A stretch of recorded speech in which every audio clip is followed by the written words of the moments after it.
የመናፍቃን አስተምሮ ነው ሲሉ ሲናገሩ ነበር እኮ።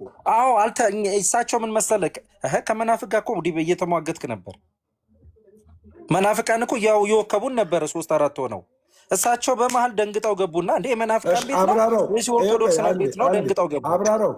አብራራው እኔ የገለጽኩትን ካስከፈ ነበር ካስከፈ ነበር እኔ የገለጽኩትን ልክ አይደለም ሲሉ ነበር። አልተሳሳትክም። ደም ያንተስ ተሳስተሃል እያልኩ አይደለም፣ በግልጹ ነው መናገር። እሳቸው ግን ተሳስተሃል፣ ይሄ የኦርቶዶክስ ተዋሕዶ ቤተክርስቲያን አስተምሮ አይደለም ሲሉ ነበር። አንተ ይኸውልህ ታቦቱ የለም ስትል እሳቸው ምን አሉክ? ታቦቱ አለ አሉክ። ስርዓቱ አለ ወይ ብለህ ብትጠይቃቸው ግን የብሉይ ኪዳን ስርዓት የለም ብለው ነው የሚመልሱልክ የነበረው። አዳምጡኝ እያሉ የነበረው ለዛ ነው ብናዳምጣቸው አልኩ። ደምረው ይኸውላችሁ አሁን ቤተክርስቲያን ሁላችንም አንድ ጊዜ ሀሳብ ልስጥ። መምህር ቃለ ሕይወት ያሰማልን በደንብ ነው ኤክስፕረስ ያደረጉት፣ ችግር የለብንም። ደምረውን ከመጀመሪያው ጀምሮ ከሆነ ልጅ ጋርም ሲወያይ ሰምቼዋለሁ እና እያነሳ ያለው በብሉይ ኪዳን የነበሩ የታቦት ስርዓት አሁን የለም ነው እያለ ያለው። ቀለብ አደረጉና ታቦት የለም ብለሃል አሉት። እኔ አላልኩም። ታቦት መሰዊያ አሁን 3 ቃላቶች ላይ ግልጽ ሲያደርግ ነበረ። ጊዜ ስላልነበረው ነው ደምረው ሲያነሳ ማለት ነው። ለምሳሌ የቃል ኪዳኑ ታቦት ጽላትና መሰዊያ ላይ እያወራ ነበረ። እንደውም ይሄ ሳሚ ነው ማን የሚባለው ልጅ ወረደ መሰለኝ እንጂ በመሃል እየገባ ሀሳቦች ሲሰጥ ነበር። ሰውየው ደምረውን ያለውንም ሳይሰማ እዚህ ጋር የውይይቱን ርዕስ ሳያዳምጥ ገብቶ ሰደበን። ሁላችንም ሰደበን። ለማስተካከሉ ጥረት ስናደርግ ሊያዳምጠን አልቻለም ነበር ማለት ነው። አሁን መምህር መልአከ አማራ እኔ መምህር የማውቀው አምባቸው ይቅርታ አድርግልኝ። ይኸውልህ አምባቸው መምህር አለመሆናቸውን እስከምናረጋግጥ ድረስ አንተ ማለት አንችልም። ቢሰድቡንም ቢቆጡንም ቢቀጡንም ነው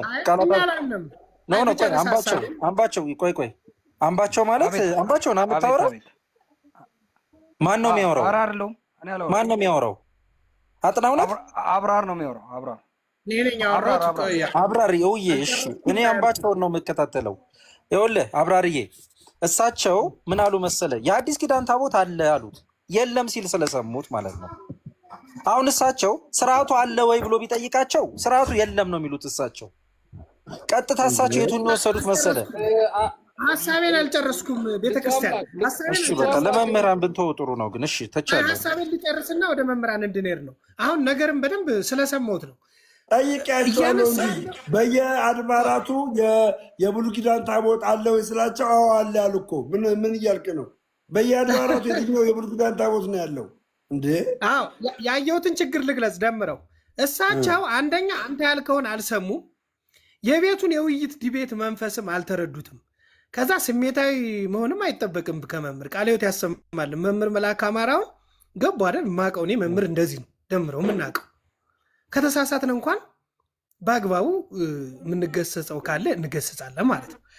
ሰውየው አላዳመጡን። አንድ እሱ። ሁለተኛው ያስረዱበት መንገድ በስድብ መሆኑ ነው። እኔ ከምናውቃቸው መምህራኖች ለየት ስላሉብን ነው። እኛ በቃላቸው ባወሩት አይደለም እንትን ያልነው ማለት ነው። ስለዚህ ቤተክርስቲያን ወርደ ስለነበረ ብፁዕም የከፋ ነገር አላወራም። ብፁዕም ያውሩ እንስማቸው ነው ያልከው። የተለየ ነገር ትክክል ናቸው ብለህ አይደለም።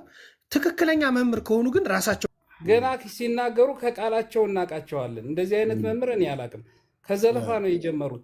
እንዳለ እዚህ ያለን ኦርቶዶክስ በሙሉ መናፍቅ ናችሁ ነው ያሉን። ተሳስተን ተሆነ ልጆችን ተሳስታችኋል፣ ይሄ ትክክል አይደለም፣ አዳምጦኝ እንደማመጥና ይሄን አስተካክሉ ማለት ነው እንጂ ሲጀመር እንደዚህ አይነት መምህር እኔ አላውቅም። ይቅርታ አድርጉልኝ እንደዚህ ብዬ ለመናገሬ። በእውነት እኔም ያዘንኩት በምንድን ነው የደነገጥኩት ለምንድን ነው? እኔም ኦርቶዶክስ መምህር ነኝ አሉ፣ እኔን ማሸማቅ ጀመሩ፣ መናፍቅ ነህ አሉኝ ምናምን። የሆነ ተልእኮ እንዳላቸው አይነት ነገር ነው የሆነው። ገባችሁ? መማማር እንችላለን፣ መነጋገር እንችላለን። የዮሐንስ ራዕይ ምዕራፍ 11 ቁጥር 19 ያለውን ሀሳብ አምጥቼ ስለ ቃል ኪዳን ታቦት ቃል ኪዳን ምን እንደሆነ በደሙ በኢየሱስ ክርስቶስ ደምና ስጋ እግዚአብሔር ለእኛ ቃል ኪዳን እንደገባልና የመዳናችን ምክንያት እንደሆነ አድርገው ተናገርኩ። ግን ሰውየው ድብልቅልቅልቅ አደረጉብኝ። ማርያምን ደነገጥኩ። ደሜ እንዴት ነው? ሰላም ነው? እንዴት ናችሁ? እኔ ከታች ሆኜ ቅድም እያዳመጥኩ ነበረ። እኔ ግን ለመምህር ባይዘዌ ጥያቄ ነበር። በቤተ ክርስቲያናችን ወስታንት ወደ በቤተ ክርስቲያናችን በኢትዮጵያ ኦርቶዶክስ ተዋሕዶ ቤተ ክርስቲያን የብሉይ ኪዳን ታቦት የላት። ለቅርስነት ነው እንጂ ያለው እሱም አክሱም ጽዮን ያለው ለቅርስነት ነው በቃ እንጂ የብሉይ ኪዳን ታቦት የላትም። በቃ የብሉይ ኪዳን ታቦት አላት ቤተ ክርስቲያን ከተባለ ትልቅ ምንፍቅና ነው። ምን እየተባለ ነው ማለት ነው? የብሉይ ኪዳን ታቦት አላት ቤተ ክርስቲያን ማለት ምን ማለት ነው? የክርስቶስ ደምና ስጋ አይደለም የሚፈተተው፣ የዋኖሶች የእርግቦች የበግ መስዋዕት ነው የሚቀርበው ማለት ነው። የብሉይ ኪዳን የሚቀርብበት እሱ ስለሆነ ማለት ነው። እና ትልቅ ምንፍቅና ነው በነገራችን ላይ ደሜና አንተ በርታ እንዳትወዛገብ። በግልጽ ምን አልኳቸው መሰለ? አክሱም ጽዮን ያለውን ታቦት እያልኮት አይደለም፣ በየአድባራቱ የብሉይ ኪዳን ታቦት አለ ስላቸው፣ አዎ አለ፣ የኦርቶዶክስ ትምህርት ነው እያሉ ነበር የሚናገሩት። እኔ አሁን መምህር መልአከ አማረ እንድንማር የምፈልገው ምንድን ነው? አረ እንደዚህ የሚባል ትምህርት የለም ደሜ፣ አንተ እንዳትወዛገብ። ይዘው ከታች ሆኜ እያየው ነበረና በርታ። አንዳንድ እንግዲህ ፕሮፋይል የቤተ ክርስቲያን የአባቶቻችንን ፕሮፋይል አድርገው ሊያዋዛግቡ ስለሚችሉ አንተ ደግሞ ትክክለኛውን የቤተ ክርስቲያናችን አስተምህሮ ታውቃለህ። እንግዲህ ስንት ጊዜ አብረን ቆይተናል አይደል? ስለዚህ ቤተ ክርስቲያን የብሉይ ኪዳን ታቦት በጭራሽ የላትም። እሱ ለቅርስነት ነው፣ ለቅርስ ነው የተባለው እንጂ የብሉይ ኪዳን ታቦት አለን ማለት እኮ ወደኋላ ተመለስን ማለት ነው። ክርስቶስን ደም ማክፋፋት እንደማለት ነው። ወደኋላ መመለስ ማለት ነው። ኒቆዲሞስ እና ትልቅ ርዕስ ነው። ዘምረው ራሱ ይህን እኮ በደንብ አድርጎ ጠይቋቸው ነበረ። በየቤተ ክርስቲያኑ አሁን የሚፈተትበት የብሉይ ኪዳን ነው ወይ ሲላቸው እኮ አዎ እኮ ነው ያሉት። እኔ ደነገጥኩ ራሱ። ደግሞ እኔ በጣም ያስደነገጠኝ እኮ ብፁዕ አምላክ አፕሪሼት አደረጋቸው። አውቃቸዋለሁ መምህር ናቸው ምናምን ሲል ደሜ እሳቸውን አይደለም አውቃቸዋለሁ ያልኩት። ደሜ አንተ ራሱ እኮ እንትን ሆንክ፣ ነርቨስ ሆንክብኝ። እኔ አውቃቸዋለሁ መምህር መላክ ነው። ምን ሪከርዱ አለ ቴሌግራም ላይ ልክልሃለሁ። እኔ አውቃቸዋለሁ። ቆይ ስማኝ፣ ይኸውላችሁ አጥናው ብዙ አውቃቸዋለሁ ያለ መምህር መላከን ያልኩት ደምዬ፣ እሳቸውን የመጀመሪያ ነው ሳያቸው። ግን መምህራኖቻችን በጣም ብዙ ከመሆናቸው የተነሳ አዳዲስ መምህራን ይመጣሉ። አንተ አሸማቀቀኝ እኮ ታውቃለህ። በቃ አንተ ደግሞ ስትደግፋቸው ምናምን አንተ መቼም አትሸማቀቅም። መቼም ለመሸማቀቅ የተፈጠርክ አይደለም። ግን ምን አልኩ መሰላችሁ ደምዬ፣ ምን አልኩ መሰላችሁ? ለድራማ እንዳይፈትን ድክ መምህር መላከ ሲመጡ ደስ አለኝ። ለምን? በቃ እሳቸውን ማዳመጥ ነው በቃ መድኃኒቱ። ድራማ እንዳይሰራ ቶሎ። ኒቆዲሞስ መምህር ተቀምጦ መናገር አይጠበቅብንም፣ የፈለገ ቢገባል። ይኸው የሚናገሩልን ቁጭ ብለዋል። ኒቆዲሞስ ብትሆን ሀሳቢ ትረዳኛለህ። አሁን ብስዬ ለምን መሰለህ እኔ አባቶች እያሉ መናገር አልፈልግም፣ ግን ሰው እንዳይወዛገብ ነው አስረግጬ መናገር ስላለብኝ ነው። ይኸው መምህር አሉ አስረግጬ መናገር አለብኝ።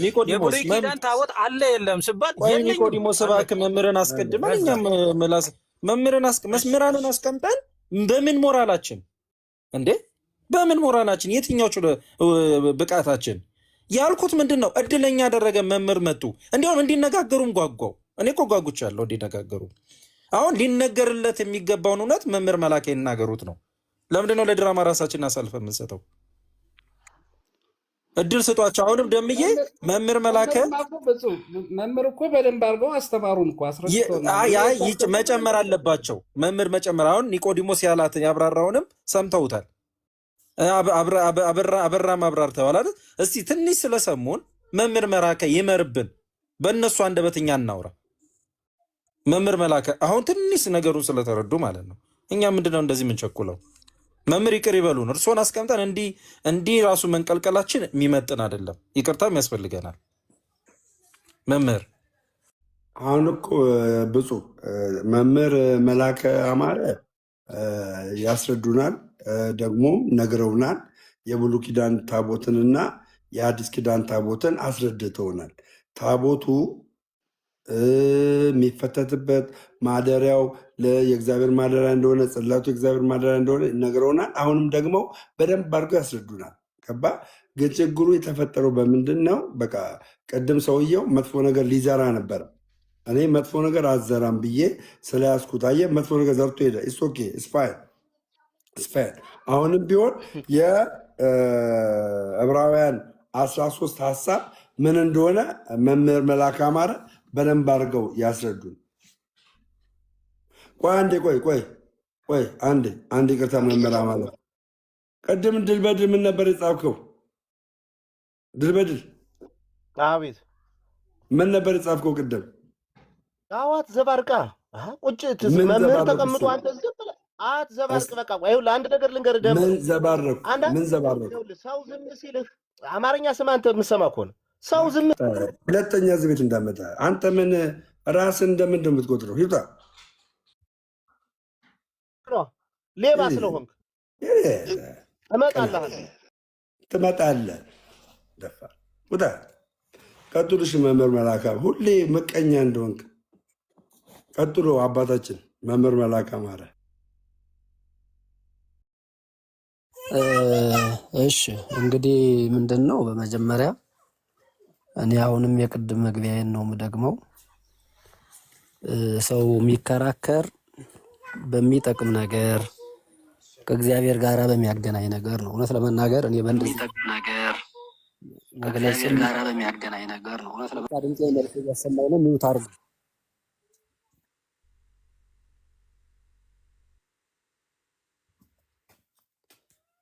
እሺ እሰማለሁ አሁን ማልመምር። ስለዚህ ከምንም በላይ እንደው እኔ እውቀት ምለው በግሌ ራስን ብናውቀውም ባናውቀውም ከአንደበታችን ክፉ ነገር ሳይወጣ መነጋገር የመሰለ ነገር የለም። እንኳን አንድ አይነት ሃይማኖት ያለው የተለየ እምነትም ያለን ሰዎች ብንሆን በእንደዚህ አይነት ተከራክረን በእንደዚህ አይነት ንግግር የምናተርፈው አንዳች ነገር የለም። ስለዚህ ይሄ ነገር ንግግራችን የተቀመመ ቢሆን ዋጋ እናገኝበታለን ብዬ አስባለሁ። በእውነት ከምንም በላይ እንደዚህ የምንጣላበት ከሆነ እኮ እዚህ ያለ መግባቱም የተሻለ ነው። ምክንያቱም ይሄ እግዚአብሔር ነው ያስደስተው። በእርግጠኝነት እንዲያው እኔ ትህትናን ለእናንተ ለማስተማር ፈልጌ አይደለም፣ ግን በጎ ነገር ወደ እግዚአብሔር ማቅረብ የምንችለው እውቀቱም አይኑረንም ይኑረንም ራስን ዝቅ ማድረግን የተሻለ ነገር ከዚህ የተሻለ ግን ምንም የለም። አሁን ዘመኑ ዘመን አስተሪው አይደለ? የመገለጥ ዘመን። ክርስቶስ ተገለጠ ስንል ራሱን በትህትና ወደዚህ ምድር አመጣ፣ በፈቃዱ መጣ እያልን ነው። እና እችን ማሳሰቢያ እንደው ደግሜ ብናገር ደስ ይለኛል። ከዛ ውጭ ግን አንድ በጣም መታወቅ ያለበት አሁን ስለ ታቦት ዋናውን ሐሳብ ቅድም መጻሕፍት የነገሩንን አባቶቻችን በትርጓሜ ቤት ያስተማሩንን ተናግሬያለሁ። በጣም መታወቅ ያለበት ግን አንዳንዴ የቃላት መወራረስ አለ። በሐዲስ ኪዳን ጽላቱ ታቦት ተብሎ ይጠራል። አንዳንዴ ምን ማለት ነው ይሄ? ጽላቱ ታቦት ተብሎ ይጠራል። በብሉይ ኪዳን ታቦት ማለት በቀጥታ ከግዕዙ ምንድን ነው ከተባለ ማደሪያ ማለት ነው። ማደሪያ ማለት ነው ብያለሁ ቅድምም። የምኑ ማደሪያ? የጽላቱ። ለምሳሌ እመቤታችንን ታቦት አንቲ እንላታለን። እመቤታችን ሆይ አንቺ ታቦት ነሽ እንላታለን። ለምን? የጽላቱ የክርስቶስ ማደሪያ ሆነሻልና ብለን እንተረጉማለን ማለት ነው። ስለዚህ ታቦት ማለት ማደሪያ ነው ካልነ፣ ለምሳሌ በብሉይ ኪዳን የነበረው ታቦት ሁላችሁም እንደምታውቁት ቁመቱን 2 ክንድ ከስንዝር ወርዱን ክንድ ከስንዝር አድርገህ ቅረጽ ብሎ እግዚአብሔር ለሙሴ ነግሮታል። ያ ምኑን እንደገና 2 መሎጊያ አብጅለት ይላል በኦሪት ዘጸአት ምዕራፍ 25 ላይም እንደተመዘገበው። ምን ማለት ነው? ማደሪያውን ስራለት እያለው ነው። አሁን በሐዲስ ኪዳን ያን ካህናቱ በአራቱም በአቅጣጫ ተሸክመውት የሚጓዙ አይነት የጽላቱ ማደሪያ በዚያ መንገድ አይደለም። ታዲያ ምንድን ነው? ጽላቱ ታቦት ተብሎ እንደሚጠራ የቃላት መወራረስን እንዳትረሱ። አሁንም ቢሆን ይህ በሊቃውንትም ይጠራል።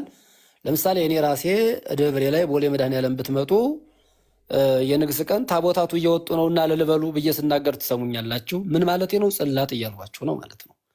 ስለዚህ ታቦቱ ጽላት ተብሎ ይጠራል። መጠሪያ ሆኖ ግን እንደሚያገለግል እንዳትረሱ ነው። ከዚያስ አሁን የጽላቱን ማደሪያ የነበረውን ታቦት የሚተካው ግን ምንድን ነው ከተባለ መሰዊያው መንበሩ ነው አሉ። ከዚያስ ቀኖና አሁን እንደ ሐዲስ ኪዳኑ እንደ ብሉይ ኪዳኑ በዚያም በአራት አቅጣጫ የሚያዝ ማደሪያ የጽላት ማደሪያ ታቦት ይሰራል አይሰራም? አሁን በሐዲስ ኪዳን ለሚለው ይሄ ቀኖና ነው። በቀኖና ሳይዙን አሁን ለምሳሌ መንበሩ በየአብያተ ክርስቲያናቱ ያለው ቦሌ መድኃኔዓለም ብትመጡ ያለው መንበር እና ወይ ሳሊተ ምሕረት ብትሄዱ ወይም ደግሞ ወደ ገጠር አካባቢ ያለው ብትሄዱ የመናብርት የመንበሩ ልዩነት የተለያየ መጠናቸው የተለያየ ነው። ለምን? ይሄ በቀኖና አባቶች በዚህ መንገድ ይሰራ ሲሉ መስራት የሚቻል የጳጳሳት ስልጣን ስላላቸው ማለት ነው። በዚያ ምክንያት ታቦት ብለን የምንጠራውን ጽላቱን የማደሪያው ወይም ደግሞ የምንሰዋበትን መንበር ሰርተን በዚህ ምክንያት የክርስቶስን ስጋና ደም እንሰዋለን። ቅድም አንድ ወንድማችን ኒቆዲሞስ መሰለኝ በሐዲስ ኪዳን ታቦት አለ ካልነ የክርስቶስ ስጋና ደም ላይ ችግር ጥያቄ ያመጣል አይነት ሀሳብ ሲሰጥ እንችዋለሁ። በጣም በትህትና ቃል ነው የምናገር። ይሄም የእርስዎ ንግግር ትክክል አይደለም። በጣም ይቅርታ። ምክንያቱም ወንድማችን ኒቆዲሞስ መሰለኝ እንግዲህ ይቅርታ ስምህን ጠርቼ ያለ አግባብ ከተናገሩ ግን እንደዛ አላለም መምህርዬ። እንደዛ ሰው ነው ያለው። የብሉይ ኪዳን ታቦት በዚህ በአዲስ ኪዳን ካለ የክርስቶስ ኢየሱስ ስጋና ደም ጥቅም የለውም ማለት ነው። እንደዛ ለማለት ነው የተናገረው። እንደዛ ነው ያለው። ተባረክ ተባረክ፣ እግዚአብሔር ያክብርልኝ። ምናልባት የወንድማችን አነጋገር የብሉይ ኪዳንን የመስዋዕት ስርዓት በሚል ሀሳቡ በዚያ ከሆነ ትክክለኛ መልስ ነው። ይቅርታ አድርግልኝ ወንድሜ ኒቆዲሞስ። በዚያ ምክንያት ከሆነ እኔ ያልኩት የብሉይ ኪዳን ታቦት በሐዲስ ኪዳን አለ ከተባለ የሚለውን ግን ታቦት ጽላቱ ታቦት ብሎ መጠራት እንደሚችል ቅድም ባብራራሁት መንገድ ሳይገነዘብ የክርስቶስን ስጋና ደም ከንቱ ማድረግ አይደለም ምትሏን ማስተካከያ ለመስጠት ነው። ወንድማችን ግን ያለው መስዋዕቱን ጨምሮ ታቦቱ ከመጣ መስዋዕቱም አለ የብሉይ ኪዳኑ መስዋዕትም አለ የሚል አስተምህሮ ይዛችሁ እንዳትመጡ የሚል ሐሳብ በውስጡ አዝሎ ከሆነ ትክክል ነው። የክርስቶስ ሰው መሆን የብሉይ ኪዳን መስዋዕትም አብሮ አለ ካልነማ ብሉይ ኪዳን ሲጀመር እኮ ኦሪትን ደካማ ሕግ የሚያሰኛት አንዱ ይሄ ነው። የዮሐንስን ወንጌል ምዕራፍ 2ን በዚህ ሰሞን እኮ ስንተረጉም እኮ በቃና ዘገሊላ የተደረገውን አንተ ደገኛውን ምንድነው ይሄ ሰው ሁሉ የተሻለውን አስቀድሞ ያጠጣል በኋላ ደግሞ እንደው መናኛውን ይሄን ጅሉን ወይም ደግሞ ምናምንቴውን ያቀርባል ብሎ የሚተረጎመው እኮ አስቀድሞ ደገኛይቱን ሕግ ይሰራ ነበረ። አንተ ግን አስቀድመህ ወደ መጨረሻ ደገኛይቱን ሕግ አመጣህ። ቀድሞ የማትሻል ሕግ ነበረች የሚለውን እኮ አባቶቻችን ያስተካከሉት ለምንድን ነው? ብሉይ ኪዳን የኦሪት መስዋዕቱም ከእግዚአብሔር ዘንድ የሚያስታርቅ አልነበረም፣ ማለት ልጅነት የሚያሰጥ አልነበረም። ያ ቢሆን ኖሮ ክርስቶስ ሰው መሆን ባላስፈልገው ነበረ፣ ወደዚህ መምጣትም ባላስፈልገው ነበረ፣ መሞት መሰቀል፣ ስጋውን መቁረስ፣ ደሙን ማፍሰስም ባላስፈልገው ነበረ። እና ምን ለማለት ነው? ወደዛኛው ወደ ስጋ ወደ ሙስራት ለሄድ ፈልጌ ሳይሆን የአዲስ ኪዳን ታቦት ጽላቱ ራሱ ታቦት ተብሎ እንደሚጠራ ይሄንን በደንብ ይሰመርበት። ሊቃውንቱ ይህን ብለው ይጠሩታል።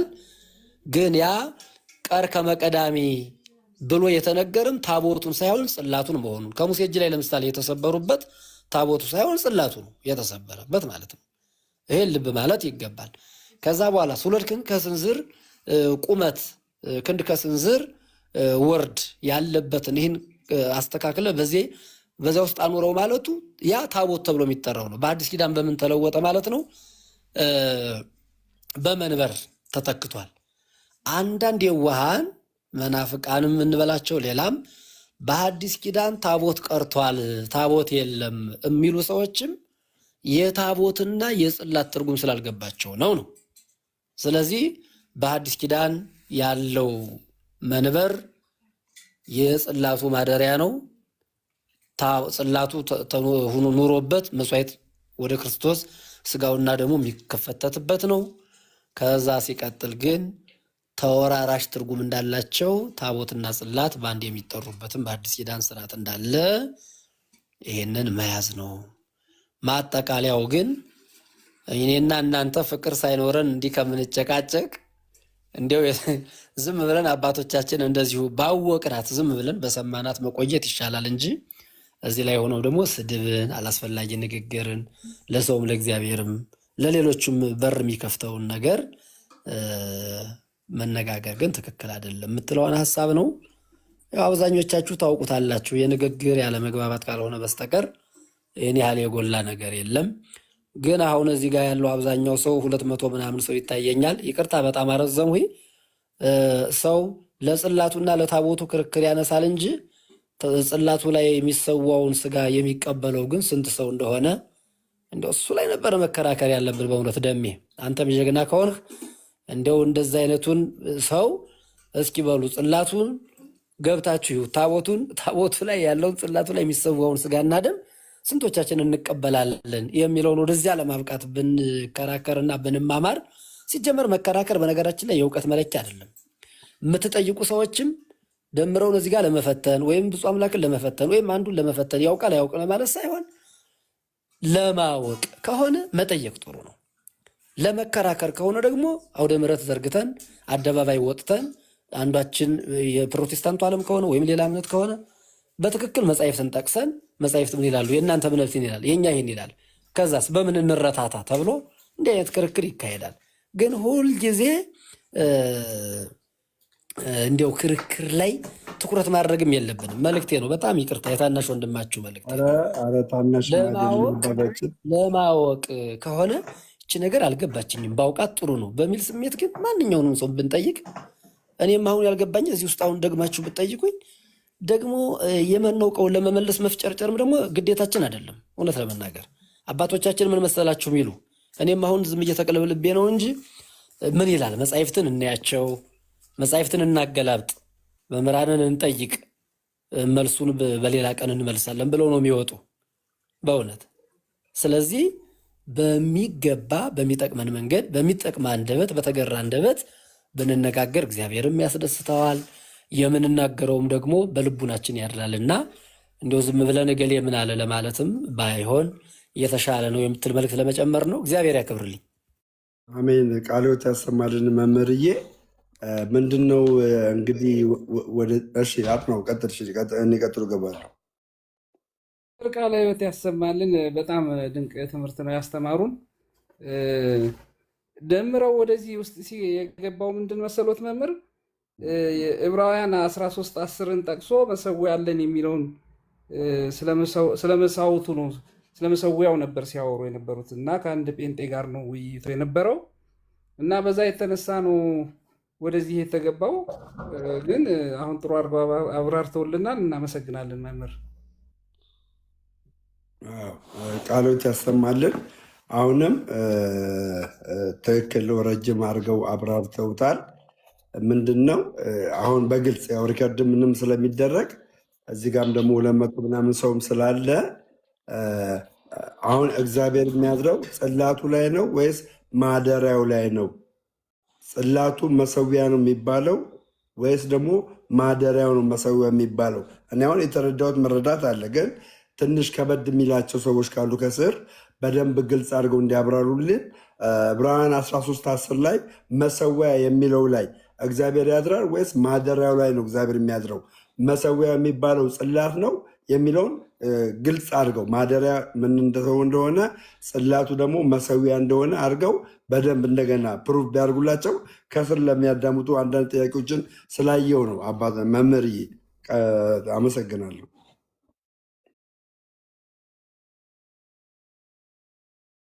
በነገራችን ላይ መሰዊያ ማለትና አሁን እግዚአብሔር ጽላት ማለት የእግዚአብሔር ማደሪያ ማለት ነው።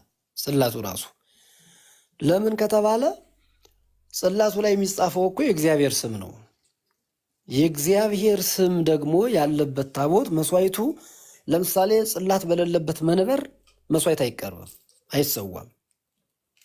በደንብ ልብ እንድትሉ ጽላት የሌለው መንበር የለም፣ መንበር የሌለው ጽላትም የለም። በዚያ ላይ መስዋዕቱ ይቀርባል። መስዋዕቱ አሁን ማደሪያ የእግዚአብሔር ማደሪያ የሚባል ስሙ ራሱ እግዚአብሔር የሚለው አሁን ስሙ እኔ አሁን ለምሳሌ መልአክ እባላለሁ። እግዚአብሔርና እኔ አሁን እግዚአብሔርና ሰው በደንብ በዚህ ጋር በጣም እንደው ጠለቅ ያለ ምስጢር ይሆንብናል። እኔም ይከብደኛል እንጂ እውነት ለመናገር እግዚአብሔር ስሙም ሕያው ነው አይደል? የእግዚአብሔር ስም ሕያው ነው። አካል የእግዚአብሔር አካል አለው። የእግዚአብሔር ስም አለው። የእግዚአብሔር ስሙና አካሉ ውህድ ነው፣ ተዋህዶ ነው የሚኖረው። የኔ ስሜ አለ። በሞት ስነጠቅ ስሞት ወይም አንድ ወንድማችን ሲሞት ስሙ እገሌ የሚባል ሰው ነበር ይባላል። ከጊዜ በኋላ ይረሳል። በደንብ አስተውሉ። ስለዚህ የእግዚአብሔር ስሙ ራሱ ስሙ ከስም ሁሉ በላይ ነው አይደለም እንለው? ከስም ሁሉ በላይ የሆነው ስም ነው እና የእግዚአብሔር ማደሪያ የምንለው ምንድን ነው ከተባለ ስሙ ስለተጻፈበት ነው። የእግዚአብሔር ስም አልፋ ወኦ እንግዲህ ምን ተብሎ ይጻፋል? ሙሉን እኔ አላውቀውም ወይም ለዚህ ሚዲያ አይመጥንም። ስለዚህ የእግዚአብሔር ስሙ የተጻፈበት ጽላት ነው እና መሰዊያ የሚባለው ጽላቱ ነው። የት ጋ ያለው? መንበሩ ጋር ያለው ጽላት። መንበር የሌለው ጽላት የለንማ። ስለዚህ አሁን ዕብራውያን 10 ላይ ማነው ዕብራውያን 13:10 ነው ያልከኝ ደሜ? ዕብራውያን 13:10 ላይ መሰዊያ አለን የሚለው ቃል ያ መሰዊያ የሚባለው ታቦት ነው። እንደዛ በደንብ አድርገው ለህዝቡ እንዲያብራ ታቦት ማለት እንችላለን። ታቦት የምንለው በውርስ ከሆነ በብሉይ ኪዳን ውርስ ነው ታቦት የምንለው ወይስ እንዴት ነው የሚለውን በደንብ አድርገው እንዲያብራሩት ነው። ታቦት የምንለው ምኑን ነው? እሱ አሁን እኮ ምንድን ነው ዕብራውያን 13:10 ላይ ያለው? አዎ ልክ ነው። ወብነ ምሷ ዘይከውኖ ይብሉ እምኔሁ እለ ያርምዋ ለደብተራ ኦሪት። ምን ማለት ነው ይሄ? እንግዲህ ይላል እንግዲህ በደብተራ ኦሪት ደብተራ ኦሪትን የሚያገለግሉ አሁን አባቶቻችን በትርጓሜ ያስቀመጡት ደብተራ ኦሪትን የሚያገለግሉ ካህናት ወይም ሰዎች ከሱ ይበሉ ዘንድ የማይገባቸው መስዋዕት አለን ይላል። ምን ማለት ነው? ምን ማለት ነው? ምናልባት አንዳንዴ እጃችሁ ላይ መጽሐፍ ቅዱስ ወይም ስልካችሁ ላይ ያለው መጽሐፍ ቅዱስ ከዚህ በተለየ እንደሚያነባው እርግጠኛ ነኝ። እኔ አሁን ከግዕዙ ወይም የሚያንድምታው የተማርነው ትርጓሜው ምንድን ነው የሚለው? ደብተራ ኦሪትን የሚያገለግሉ ሰዎች ከሱ ይበሉ ዘንድ የማይገባቸው። ደብተራ ኦሪት ላይ አሁን በታቦቱ የተሰዋውን መስዋዕት የሚበሉት ካህናት የሰዉት ካህናት ናቸው። ታስታውሳላችሁ። ምክንያቱም ህዝቡ ያቀርባል። የሚገባውን መስዋዕት ካቆረቡ በኋላ የካህናቱን ድርሻ ካህናቱ ናቸው ተቀብለውት የሚሄዱት። በሐዲስ ኪዳን ግን ምን ማለት ነው? በሐዲስ ኪዳን ግን ካህናቱ ይሰዋሉ፣ መስዋዕቱን ይሰውታል እንጂ የነፍስ ምግብነቱ የህይወት ምግብነቱ ከፓትርያርኩ ጀምሮ እስከ ታችኛው ምዕመን እስከ 40 እስከ 80 ቀን ህፃናት ድረስ የህይወት ምግብነቱ አንድ ነው። ልብ በሉ። ያን ለማለት መስዋዕቱን ከመስዋዕት ለማነጻጸር የመጣ ነው። ይሄ በደንብ አስተውሉት። ከዛ ቀጥሎ እንደውም ምን ይላል? ምናልባት ቁጥር 11 ላይ ወይም 12 ላይ ሊሆን ይችላል። መጽሐፍ ቅዱስ የያዛችሁ ሰዎች ልታነቡት ትችላላችሁ። ቀጥሎ ደግሞ ምንድነው? የሚሰዉት ላም በግ ነበርና ይላል። ላም በግ ነበርና እንግዲህ በግዕዙ ነው። እስመ የሰዉ እንስሳ ብሎ ነው ግዕዙ የሚነግረው። እንግዲህ ላም በግ ሌሎቹም እንስሳት ይሰዉ ነበርና፣ ስለዚህ ያን የሚመገቡት ሰዎች የተለዩ ሰዎች ስለነበሩ በአዲስ ኪዳን ግን ከዚያ ይለያል። አሁን በነገራችን ላይ አንዳንድ የአማርኛ መጽሐፍ ቅዱስና መቼም የአማርኛ እናቱ ግዕዝ ነው እንደምታውቁት። የቤተ ክርስቲያኒቱ ትምህርት የሚጠነቀቀው የሚቀናው መጻሕፍት የሚቀኑት በግዕዙ ትርጉም ነው፣ ከግዕዝ ወደ አማርኛ በመጣው ነው። እና ምን ለማለት ፈልጌ ነው? በደብተራ ኦሪት ያለውን ይህንን ሲያነጻጽር ስለ መስዋዕቱ ነው፣ ስለ ታቦቱ ብቻ አይደለም፣ መስዋዕቱን ጭምር ነው የሚያነጻጽር። ምናልባት እንዲሁም ካጠገብህ ደመረው ካለ መጽሐፍ ቅዱስ በአማርኛው አንተ በያዘው ብታነብልኝ በጣም ደስ ይለኛል፣ እኔም ሙሉ ሀሳብ እንድሰጥ ማለት ነው። የትኛው ምዕራፍ 13 ነው ወይስ ሌላ? አዎ ምዕራፍ 13 ከቁጥር 10 አይደል ያልኸኝ? እንደዚህ ይላል በትልቁ አድርገኝና ይኸው። እሺ ደሜ መሰዊያ እችላለሁ። አለን መሰዊያ አለን ከእርሱ ሊበሉ ድንኳኒቱን የሚያገለግሉ መብት የላቸውም ይልና 11 ላይ ሊቀ ካህናት ስለ ኃጢአት ወደ ቅድስና የእንስሶችን ደም ያቀርባልና ስጋቸው ግን ከሰፈር ውጭ ይቃጠላል ይላል። በቃ ተመልከቱ እንግዲህ። አመሰግናለሁ ሁለታችሁንም። ወንድማችንም በትልቁ አድርጎ ዘተዋህዶ ነው አሳይቶኛል። አሁን ይሄ መስዋዕቱንና ምስዋኡን ወይም ደግሞ መሰዊያውን ነው የሚያመለክት ማለት ነው። አሁን አየው አይደለ? 10 ላይ ምንድነው? መሰዊያ አለን ከእርሱም ሊበሉ ድንኳኒቱን የሚያገለግሉ መብት የላቸውም። ሊቀ ካህናት ስለ ኃጢአት ወደ ቅድስት የእንስሳትን ደም ያቀርባልና ስጋቸው ግን ከሰፈር ውጭ ይቃጠላል። አሁን ይህ ቅድም እንዳልሁት ነው። ምክንያቱም ደብተራ ኦሪትን የሚያገለግሉ ሰዎች በሐዲስ ኪዳን ማለት ነው። ይሄ በሐዲስ ኪዳን በብሉይ ኪዳን እንደዚህ ነበር። በሐዲስ ኪዳን ግን ያን እያገለግሉ የሚበሉ ብቻ አይደሉም አሁን ያሉት ነው። የሐዲስ ኪዳኑ ካህናት ይሰዋሉ፣ ይቆርባሉ፣ ያቆርባሉ። እኩል ነው ተሳትፏቸው። ህብስቱን ይለውጣሉ በጸሎታቸው ወደ ስጋ መለኮት ወደ ደመ መለኮት ከለወጡት በኋላ የኛ ብቻ ነው ምዕመናን አንድ ያመጣውታልና የኛ ብቻ ነው አይሉም ማለት ነው። እኩል ቅድም እንዳሉት ከፓትርያርኩ ወይም አማኝ ለሆነው ሁሉ ለሁሉም የሚታደል መሆኑን ለማረጋገጥ ነው። ከዛ ውጭ ግን ይሄ አሁን ከመስዋዕት ምንድነው? ይሄኛው አብዛኛው የሚያመለክተው ስለ መሰዊያው ሳይሆን ስለ መስዋዕቱ መሆኑን ለመንገር ነው። ይህን ያህል ጊዜ ወሰድኩኝ። መስዋዕቱ ያኛው የእንስሳ መስዋዕት የለም። አሁን ማንም መስዋዕት በነገራችን ላይ በዚህ አውድ ነው። አሁን ስለ መስዋዕቱ የብሉይ ኪዳኑ መስዋዕት ይሄኛው ተሽሯል የምንለው እንጂ መስዋዕት እኮ እያንዳንዱ የመስዋዕትን ትርጉም ማወቅ ይገባል። የዚህም ሌሎቻቸው መስዋዕት የሚለው ስለ ስጋው ደሙና በብሉይ ኪዳን ይቀርብ ስለነበረው መስዋዕት እያወራን እንጂ በአዲስ ኪዳን መስዋዕት ተብለው የሚጠሩ ብዙ ነገሮች እንዳሉ ማወቅ ይገባል። ሱ ለእግዚአብሔር መስዋዕተ ጽድቅ፣ ለእግዚአብሔር እውነተኛውን መስዋዕት ሰዋ ሲባል ለምሳሌ መስዋዕት የምስጋና መስዋዕት አለ። ይህንም መያዝ ይገባል። የጭብጨባ መስዋዕት ያለ፣ የእግር መስዋዕት አለ። እግር ወደ ቤተ ክርስቲያን ሲሄድ መስዋዕት እየሰዋ መሆኑን እያንዳንዳችን ህዋሳቶቻችን መስዋዕት ይሰዋሉ። ግን ይሄ አውዱ አይደለም፣ አሁን ጊዜው አይደለም ይህንን ለመናገር። የተነሳንበት ርዕስ ከመስዋዕት አንጻር ነው የጥያቄው የመጣ ከስጋው ደግሞ አንጻር ስለሆነ ነው እንጂ ስለዚህ በብሉይ ኪዳን የነበረው መስዋዕት የለም። መስዋዕቱ 100% የለም። አሁን በአዲስ ኪዳን ምንም አይነት ነገር የብሉይ ኪዳን መስዋዕት የለንም። መሰዊያው ጽላቱ አለ። ከዛስ ታቦት ሚለውስ ታቦት ተብሎም መሰዊያው ጽላቱ ይጠራበታል። ሌላውስ ምን ሆኖ የቀረ ታዲያ? የመጨረሻ ነው ያ 2 ክንድ ከስንዝር 1 ክንድ ከስንዝር አርገህ በዚያ ውስጥ አኑሮ ተብሎ የተሰጠው መመሪያ በመንበር ተተክቷል የሚለውን ከያዝነ ጽላትና ታቦት የክርስቶስ ስጋና ደም መሰዊያ ሆኖ መለወጫ ሆኖ ህብስቱ ወደ ደመ መለኮት ወደ ስጋ መለኮት ወይኑ ተለውጦ ወደ ደመ መለኮት የሚሆንበት በጽላቱ ላይ ሆኖ ካህናቱ በሚጸልዩት ጸሎት በእኛ የቤተ ክርስቲያን አስተምህሮ በዚህ መንገድ ስጋ ወልደ መለኮት ደመ ወልደ መለኮት ሆኖ ተቀብለ ነው ህይወት እናገኛለን ብለን እናስተምራለን። ዕብራውያን 13:10 ላይ ግን ያለው መስዋዕቱ የእንስሳት ደም የምን የሚባለው የለም።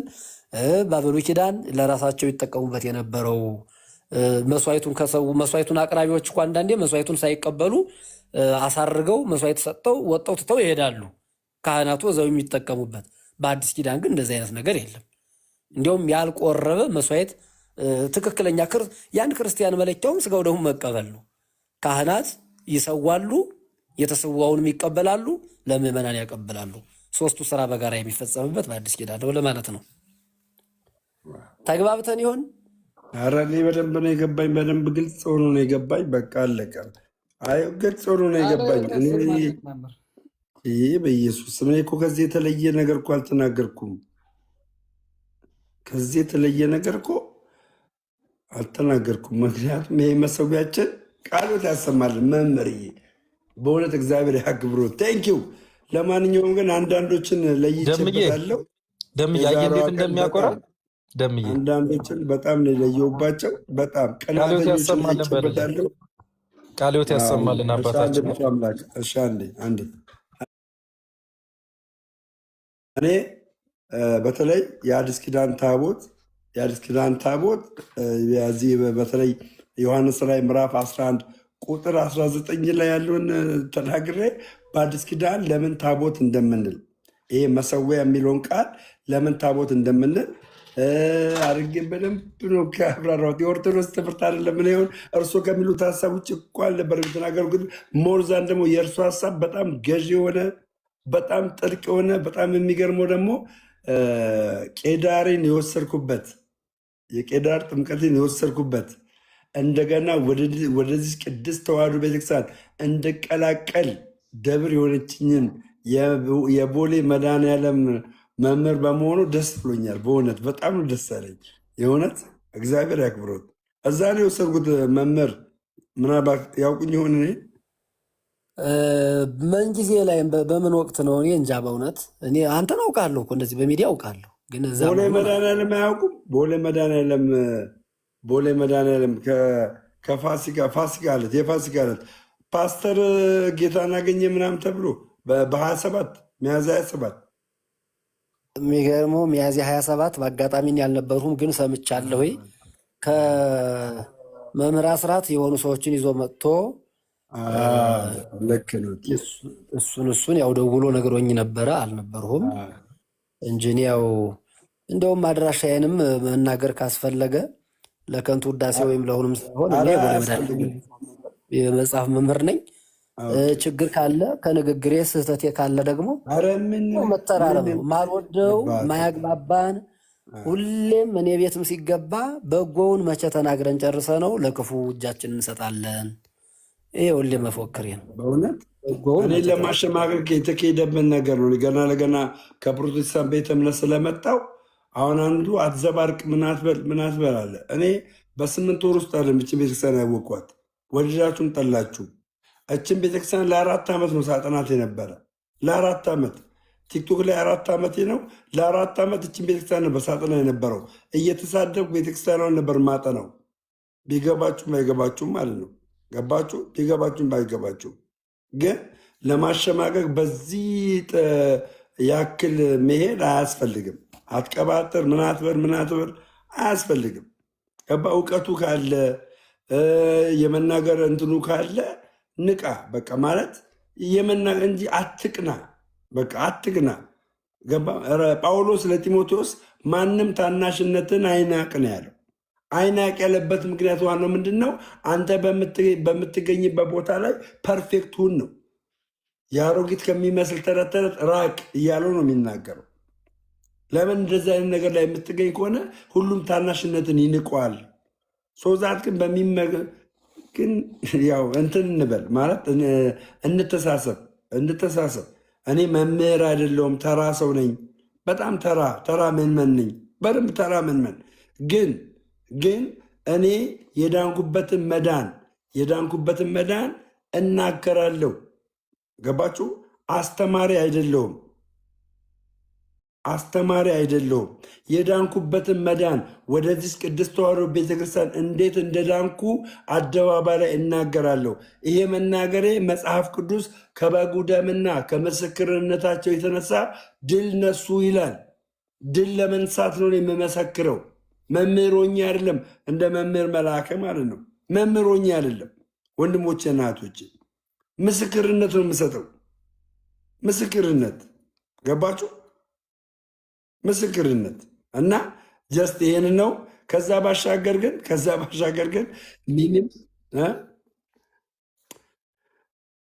ምንም አይነት ጥያቄ ቢኖራችሁ አሁንም ምንም አይነት እንትን ቢኖራችሁ ናና ከእግዚአብሔር ቃል ጋር ደምረው አልዳንክም የምትለኝ ከሆነ ትነግረኛለህ። ከዛ ባሻገር ደግሞ ለምን ወጣህ ለምን አትመለስም? ርዕሱ ይሄ ነበረ። ወደ ታቦት እንድገባ ያደረገኝ ያው አንዱ ማነው የሆነ ሰው ነው እንግዲህ ከእንትና ጋር ይነጋገር ነበረ። ከዛ ወደ እኔ ያዞረው ብፁዕ አምላክ ከአንተ ጋር ነበር ሲነጋገር የነበረው። ወደ እኔ ያዞርከው ጥያቄውን፣ የእሱን ጥያቄ ወደ እኔ ያዞርከው ብፁዕ አምላክ ታስታውሳለህ?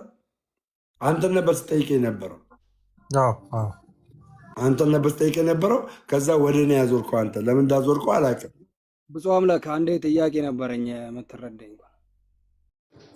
ይቅርታ ቆይ አንባቸው ቆይ አንባቸው ቀጥል ደሜ። ስለዚህ ጋር መጠመቅ ፈልጋለሁ። ቆይ አንባቸው።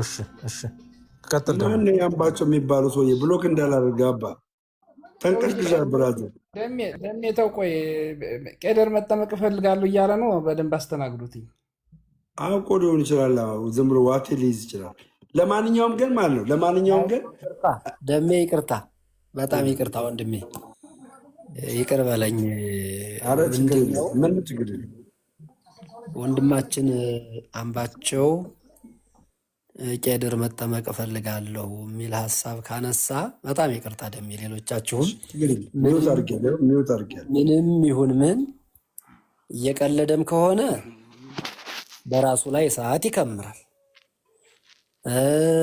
ከልቡም ከሆነ ደግሞ ሀሳባችንም አንተ የምትመሰክርላት ቤተክርስቲያን፣ ሁላችንም የምንመሰክርላት ቤተክርስቲያን ወደ እኔ የሚመጣውን አይደለ እንግዲህ ጥቅሱ እንደምታውቀው ወደ ውጭ አላስወጣውም ነው።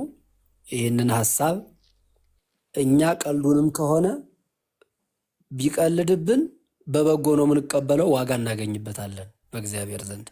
ስለዚህ እኔ አሁን ሌሎቻችሁ ከምትናገሩ በጣም ይቅርታ አድርጉልኝ። ምን ለማለት እንደፈለጉም ትረዱኛላችሁ። ከእናንተ ይልቅ ወንድማቸው አምባቸውን መስማት እፈልጋለሁ። ከእናንተ ከደሜም ከሌሎቻችሁም አሁን ካልሁት ተነስቼ ማለት ነው።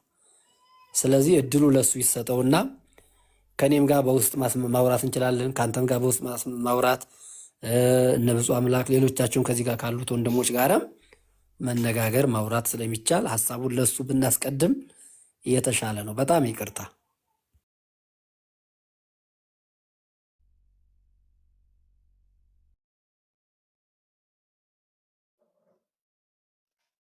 ለት መሰለኝ ዝም ያለ። ቀጥል እንጂ በቃ እንድከሳቸው እንትንማ አልወጣም። መመሬ ናቸው እኮ ቀጥል። ግን አባታችን ይቅርታ አድርጉልኝ። እኔ የአላባ መንበረ ብርሃን ቅድስት ማርያም ዲያቆን ነኝ፣ አገልጋይ ነኝ እና እኔ ውሸት አልፈልግም እዚህ ደብር ላይ ማለት ነው። እዚህ ነገር ላይ ትንሽ ግን ደመረ የመቸኮል ነገር አለበት። ባይቸኮል ጥሩ ነው። ማናችንም ክርስትና ይቅርታ አምባቸው ይቅርታ። አሁን ድምረውን እኔ ያስቆሚያለሁ። አሁን ባለቤቱን አየህ፣ ከመሀል መጥቼ ባለቤቱን ሳስወጣው አየኸኝ አይደል?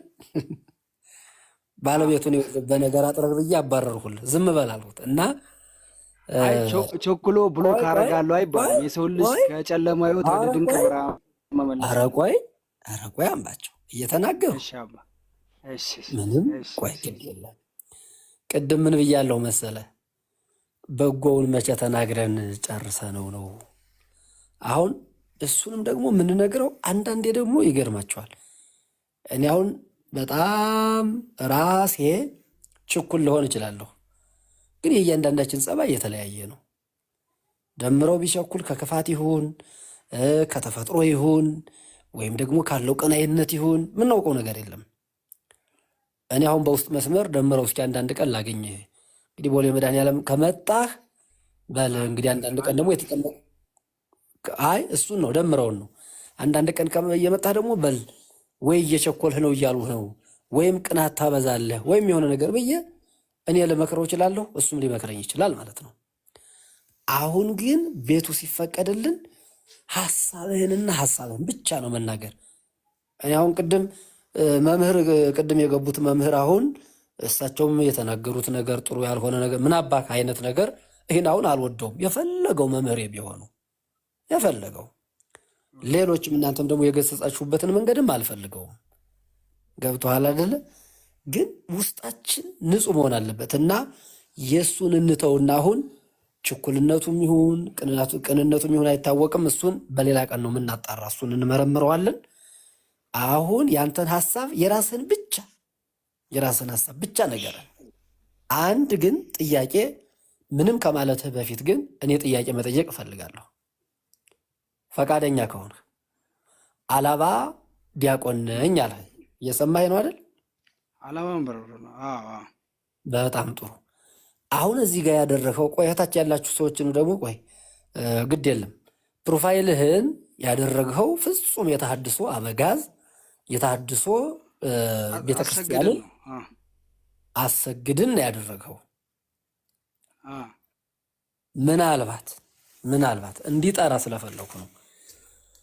እንዲያው ቄድሩን ሳልጠመቅ እሱን አላጠፋውም አይነት ሀሳብ ከሆነ ከአንተ ምን ሰማው ሆኖ እኔ በምን ምክንያት እሱን እንዳደረግኸው ምክንያት ይኖርሃል። ዲያቆን ነኝ አልህ። ነገሮቹ ስለተምታቱ ነው። አላባ መንበረ ብርሃን ዲያቆን ነኝ አልህ አንደኛው። እንደገና ደግሞ ቄድር መጠመቅ እፈልጋለሁ አልህ ሁለተኛው። ሶስተኛ ፕሮፋይልህ ደግሞ ቄድርን የሚነቅፍ ሰው ፕሮፋይል ያደረግኸው ሶስተኛው። ሀሳብህን ከዚህ ተነስተ መልስልኝና እንቀጥል። አሁን ደግሞ ይህን እድል ስለሰጡኝ በጣም አመሰግናለሁ።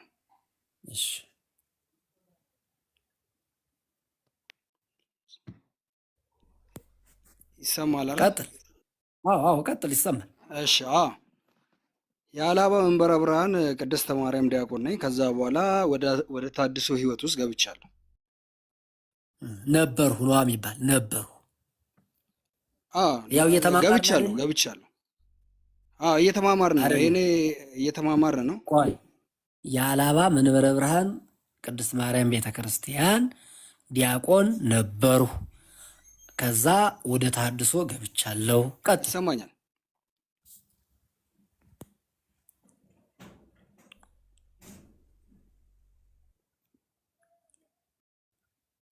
ቀጥል። ይሰማል የኔ ድምፅ?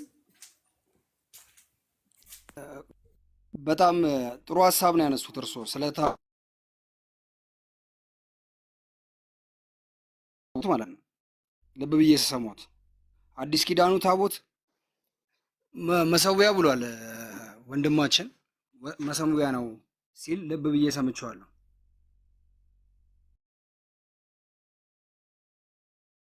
እና መሰዊያ የሆነበት ምክንያት ሁለተኛ ቆሮንቶስ ምዕራፍ 3 ከቁጥር 3 ላይ ምን ይላል? በልባችን ጽላት ይላል አይደል?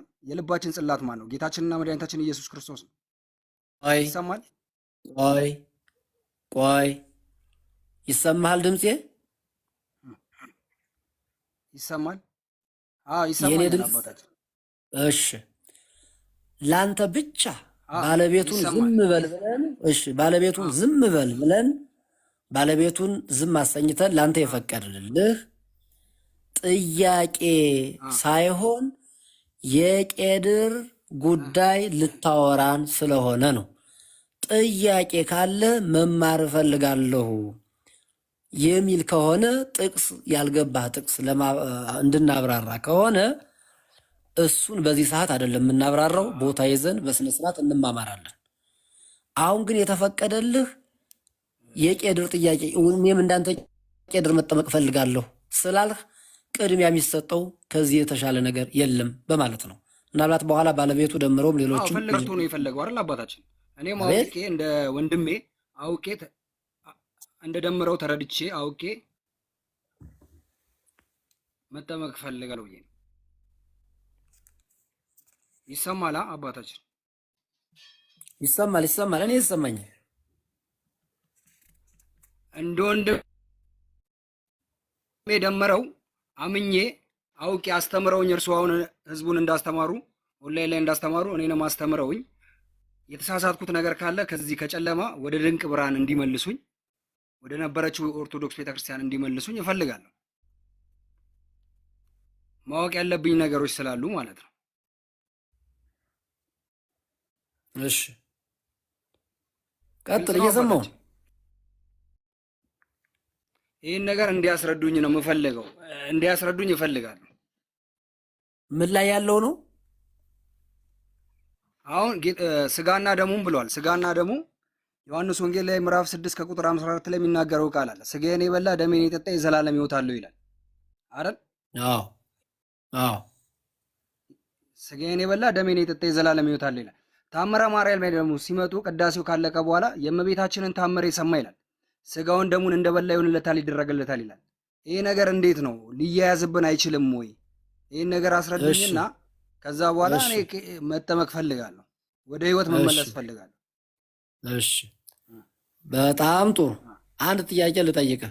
የዮሐንስ ወንጌል በነገራችን ላይ የዮሐንስ ወንጌል ምዕራፍ 6 ላይ የተመዘገበው ስጋዬን የበላ ደሜን የጠጣ የሚለውን ባንተ አረዳድ አሁን ልታብራራልኝ ትችላለህ? በመጀመሪያ እስኪ አብራራልኝ። ምን ማለት ነው? ስጋዬን የበላ ደሜን የጠጣ የዘላለም ሕይወት አለው ሲል የጌታችንና የመድኃኒታችን የኢየሱስ ክርስቶስ ስጋውን ሳይሆን ደሙን ሳይሆን ቃሉን የጌታችንና የመድኃኒታችን የኢየሱስ ክርስቶስን ወንጌል ቃሉን የሰማን ማን ነው የተረጎመው? እንደዚህ አድርጎ ንገረኝ።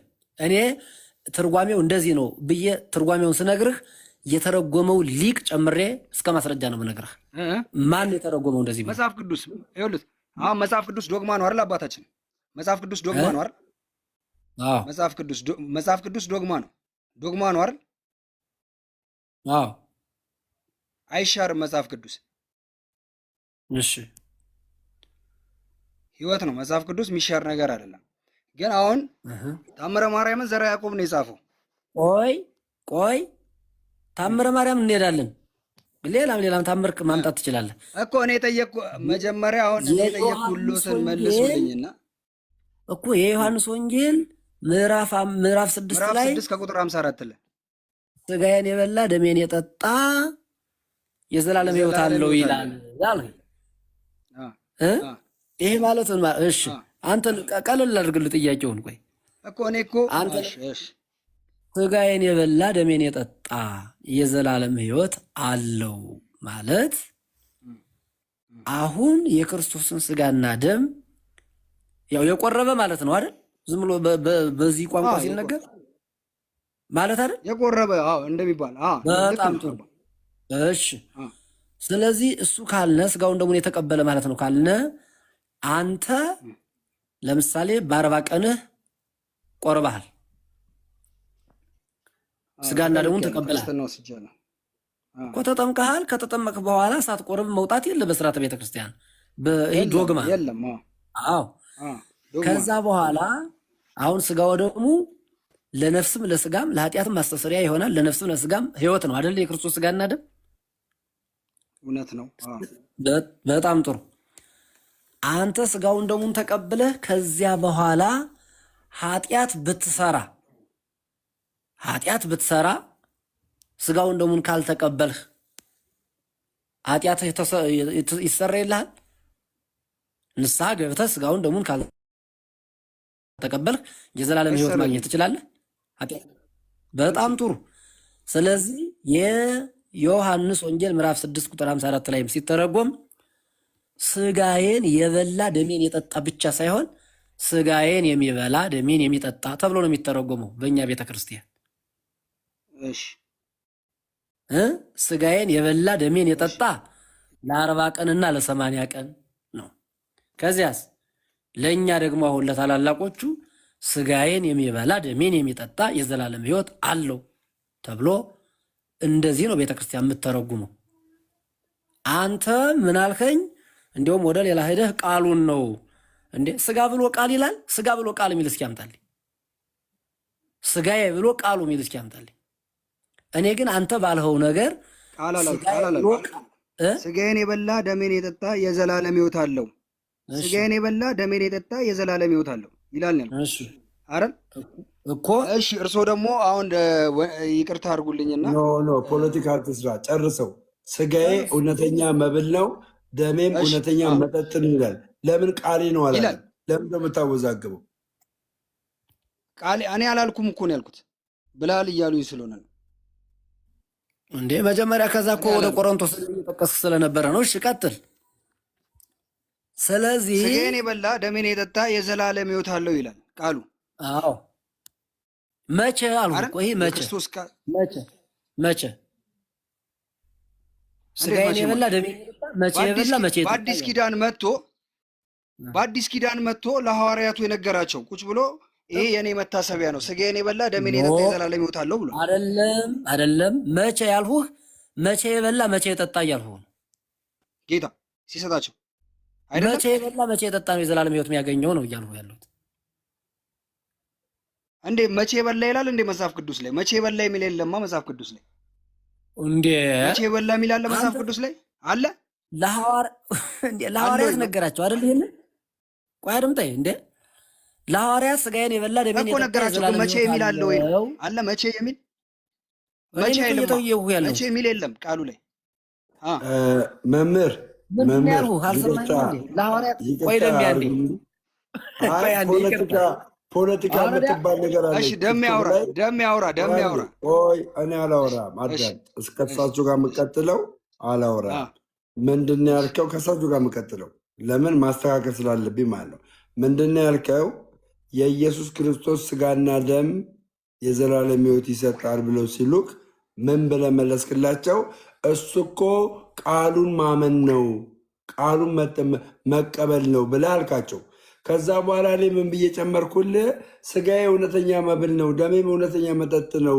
ምን ማለት ለምን ቃሌ ነው አይሉም ስል ቃሌ ነው አላልኩም ብለህ አልክና አሁን ደግሞ ወደ ሌላ ልቀይራቸው ኖ እዙ ጋር 654ን በደንብ አድርገን ከሳቸው ተግባባ። በደንብ አድርገን እሱ ነው ነጥቡ።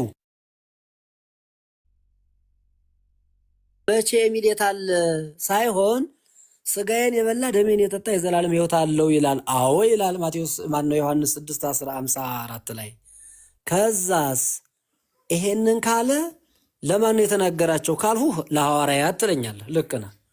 ከዛስ መቼ የበላ ነው ሕይወት የሚያገኘው ብዬ እኔ ነኝ የጠየቅሁህ እኮ። መቼ ይላል ቃሉ መቼ የሚል ተጽፏል አላልሁህም እኔ። መቼ የበላ ነው ሕይወት የሚያገኘው፣ መቼ የጠጣ ነው ሕይወት የሚያገኘው ብዬ ጠየቅሁህ።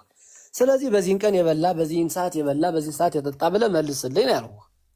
በቃ ይሄ ነው ወንጌሉ ላይ መቼ በዚህ ሰዓት የሚል የለማ የለም፣ ቃሉ ላይ የለም። አባታችን ስጋው ደግሞ ትቀበላለህ አትቀበልም? እቀበላለሁ። መቼ?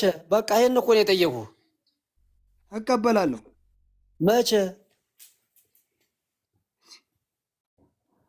ይኸውልዎት አሁን ስጋና ደግሞ የምቀበልበት መቼ? እንዴት መቼ መቼ ማለት መቼ ነው? መቼ ዛሬም ልቀበል እችላለሁ። ነገ ለሊት 12 ሰዓት ሄጄ ቅዳሴ አስቀድሼ በዛው ልቀበል እችላለሁ። ለምን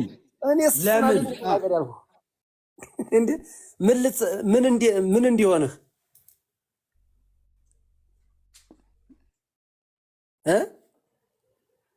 አዳኝ ስለሆነ በጣም ስለሚያድነኝ ወረድ ብሎ እዛው ላይ ምን ይላል? ስጋዬ እኔ እኮ የጠየቅኩልዎትን ግን አባታችን አልመለሱልኝም። እኔ እኮ እንደዛ ሳይሆን ያልኩት አይደለም። እኔ ያልኩትን እየመለሱልኝ በደንብ ነው የምመልስልህ። ግድ የለህም እሱ ላይ ነውልኝ። ምንም ግድ የለህም። ይህንን ይኸውልህ እኔ ይህን የምመልስልህ ለጉራ ለምን እንዲያለው ለመባል አይደለም። እኔ ቤተ ክርስቲያን ያስተማረችኝን ሁለተኛ አንተም በጠየቀው መሰረት ግን እየረበሽኳችሁ አይደለም። ይቅርታ አይደል? አይ ልጠይቅ ኦንላይን ላይ ያሉትን እየረበሽኩ አይደለም። ይሄን በመጠየቄ አይ አለማድመጥህ ነው መረበሽ የሚሆን እንጂ ሌላው ምንም ችግር የለውም። ማድመጥ ግን አለብህ። እሺ አደም በቃ በጣም ጥሩ። ስለዚህ ስጋውን እኔ አሁን ስጋውን ደሙን የመቀበልን ጉዳይ ስጋዬን የበላ ደሜን የጠጣ የዘላለም ሕይወት አለው ማለት ስጋዬን የበላ ደሜን የጠጣ የሚለው ለ40 ቀንና ለ80 ቀን ነው አልሁህ። እኔ እኮ መቼም የታድሶ ወይም የፕሮቴስታንትን ወክዬ አይደለም የምነግርህ፣ ቅድስት ቤተክርስቲያንን ወክዬ ነው የምነግርህ። ከዛስ ሊቃውንቱ ደግሞ የእኛ ቤተክርስቲያን ደግሞ ሲተረጉሙ ምን አሉት? ስጋዬን የሚበላ ደሜን የሚጠጣ ነው። መቼ? ሁል ጊዜ። እንዴት አድርጎ?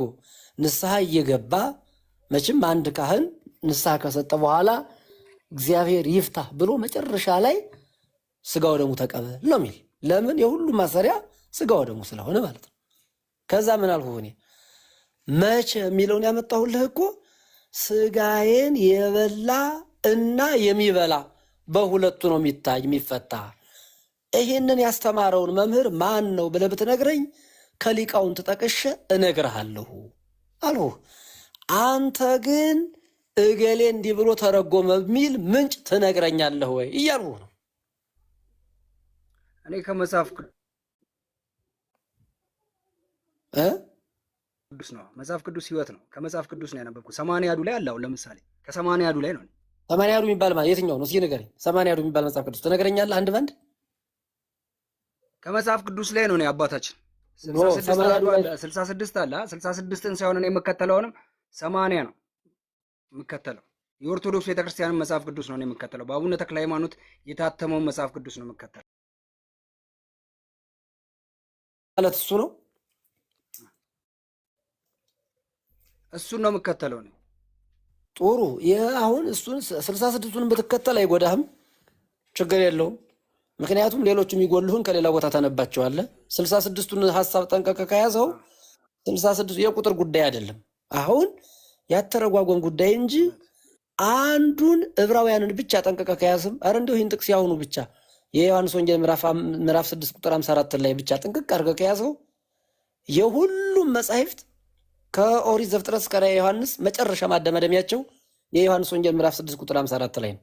ምክንያቱም ሥጋዬን የበላ ደሜን የጠጣ ይሄ የሁሉም ማሰሪያ ነው፣ የሁሉም።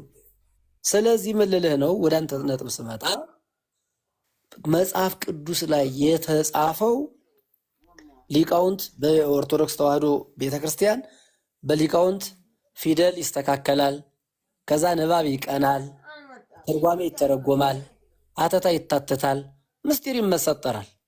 እንደዚህ ሆኖ አንድ ሴት እህሉን አንጠርጥራ አበጥራ በደንብ አድርጋ አጣርታ ፈጭታ አስፈጭታ አቡክታ ጋግራ ለምግብ እንደምታደርገው መጽሐፍ ቅዱስ ምግብ ነው የሚለው እንደዚህ ሆኖ ተንጠርጥሮ ነው የሚቀርበው፣ በትርጓሜ ተቀሽሮ ነው። ስለዚህ ዮሐንስ 6:54 ላይ ሥጋዬን የበላ እና የሚበላ ተብሎ በሁለት እንደሚታይ በዚህ መንገድ ከተረዳኸው ወደ ታምረ ማርያም ወደ አንተ ጥያቄ ደግሞ ልምጣልህ። ሁለቱን ያነጻጸርበት አሁን አምባቸው እንደ ደምረው ነው ማለትና ደምረውና አምባቸው ልባቸው አንድ ነው ማለት ሁለቱ አንድ ነው። እየሰማኸኝ ነው?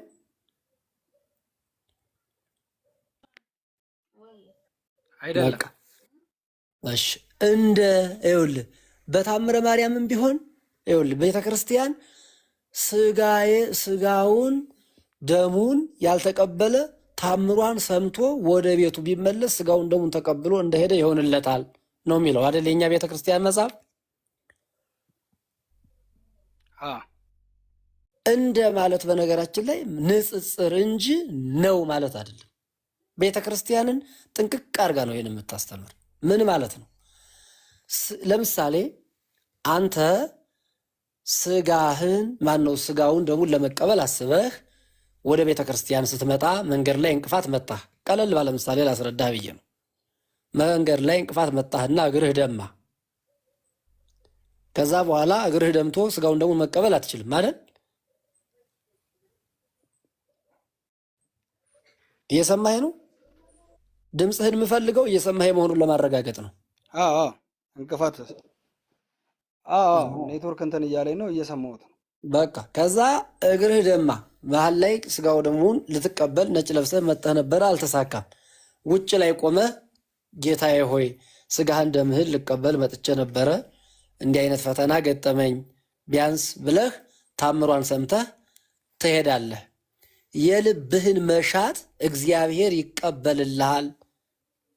ታምሯን ሰምተህ ስትሄድ የልብህን መሻት እግዚአብሔር ይቀበልልሃል ማለት እንጂ በዕለቱ ስጋውን ደሙን እንደተቀበል፣ ለምሳሌ ስጋውን ደሙን የተቀበለ የቆረበ ሰው ራቁቱን አይሆንም፣ ወይም ደግሞ አይታጠብም፣ ምራቅ አይተፋም፣ ጠግቦ አብዝቶ አይበላም፣ እንደዚህ የሚያደክም ስራ አይሰራም። ይሄ በስርዓተ ቤተክርስቲያን የተቀመጠ ነው። አንድ የቆረበ ሰው እንዳያደርጋቸው የሚከለከል ነው። እነዚህን ሁሉ ጥንቃቄ ታደርጋለህ ማለት አይደለም። እንደ ማለት ምን ማለት ነው? በዘመናዊ ትምህርትም እኮ ንጽጽር የሚል አልተማርህም እንዴ? ንጽጽር ማነጻጸር ነው እንጂ የእመቤታችን ታምሯን ሰምቶ መሄድ ራሱ ስጋው ደሙ ነው ማለት አይደለም። እንዲያ ቢሆን መቁረብ ለምን አስፈለገ? እንዲያ ቢሆን ታምሯን ሰምቶ ታምሯን ብቻ ሰምቶ ካህናት ስጋውን ደሙ መፈተት ለምን አስፈልጋቸው? ስለዚህ ፍላጎት ኖሮ መጠ መንገድ ላይ እንቅፋት ቢያገኝህ ነገሮቹ ሳይመቻቹ ልቀርቱ ሳትቀበል ብትሄድ በረከት ታገኛላችሁ ማለት እንጂ የክርስቶስ ሥጋና ደም ነው ማለት ነው ብላ ኦርቶዶክስ አታስተምርም። ለዚህ ነው ሳይገባችሁ ቶሎ ብላችሁ ዳር ነገር ይዛችሁ ትኮበልላላችሁ። ከዛ ኦርቶዶክስ እንዲህ ነው የምታስተምረው ብላችሁ ያለ አስፈላጊ ቦታ የምትገቡ ከዚህ የተነሳ ነው። ግልጽ ሆኖልሃል?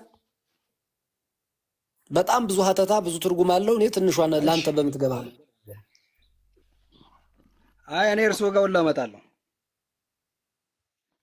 በደስታ እውነት እመጣለሁ።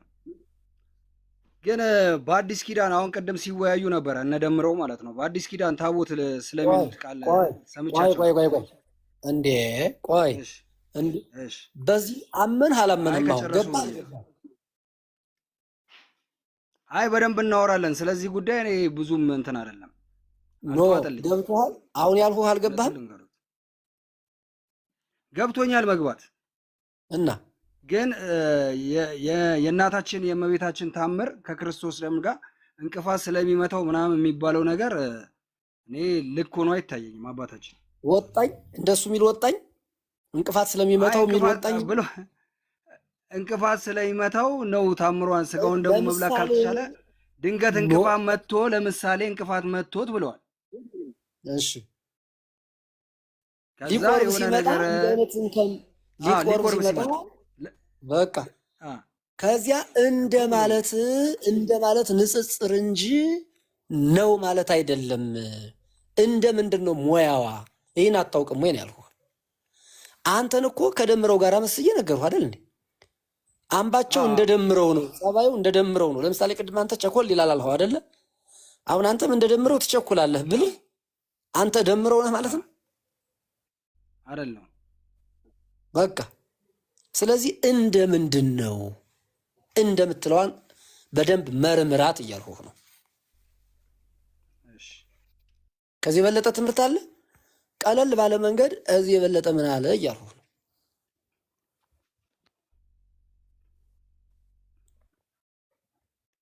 ግልጽ ነው። ላወቅሁት ደስ ብሎኛል። ስላወቅሁት።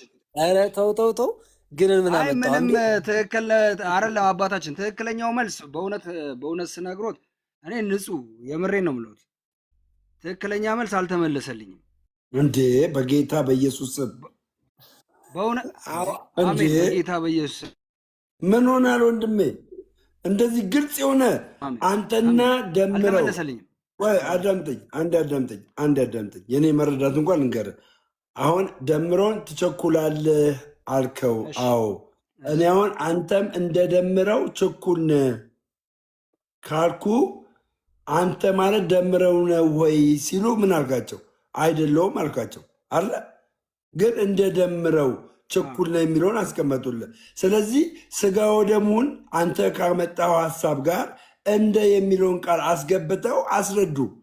እንደተባለ እንጂ ነው እየተባለ አይደለም። እንደ ማለት ነው ማለት አይደለም እያሉ ነው ወንድሜ። ነው ማለት አይደለም፣ ሪል ነው ማለት አይደለም እያሉ ነው። እንደ ማለት ምሳሌ ነው እያሉ ነው። ሜታፎሪክ ነው እያሉ ነው። ብራዘር ለምን አትነቃም? አሁን ለምን ካባህን አታወርቅ? ማርያምን እኔ ያገኘሁትን ይህን ቅዱስ ነገር ለምን አትቀበልም? በእውነት ለምን እንደወጣ ራሱ እኮ ግራ ተጋብተሃል። ለምን እንደወጣ አሁን እኔ ባለው በቤተ እምነት ውስጥ አሁን ኦርቶዶክስ ተዋሕዶ ነኝ አይደለ? ማርያምን ነው የምልህ። ከዘላለም ሕይወት የምጎድልበትን አንድ የመጽሐፍ ቅዱስ ጥቅስ አታመጣልኝም። አንድ እኔ በዘላለም ሕይወት በክርስቶስ ኢየሱስ በተሰራው ስራ ድኛለሁ። እምነግርህ እየዳንኩ እሄዳለሁ። ገባህ? ድህነቴን አስጠብቃለሁ።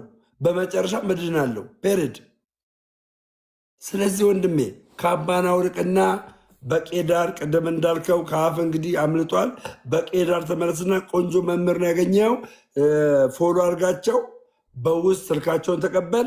በደንብ አድርገው ያስተምሩ። ግድ የለም ማይንድን አስተካከል። እልኸኛ አትሁን። ፕሮቴስት ለማድረግ ብቻ አትነሳ። እኔ የምነግርህ ገባ? ፕሮቴስት ለማድረግ አትነሳ። ፕሮቴስት በማድረግ የዘላለም ሕይወት አይገኝም ወንድሜ፣ አይገኝም። እኔ የምነግርህ ማለት ነው። እኔ አላዋጣኝም ፕሮቴስት በማድረግ ገባ? ነገር ግን መስማት ስጀምር እውነት መገለጥ ጀመረች። እውነት መብራት ጀመረች።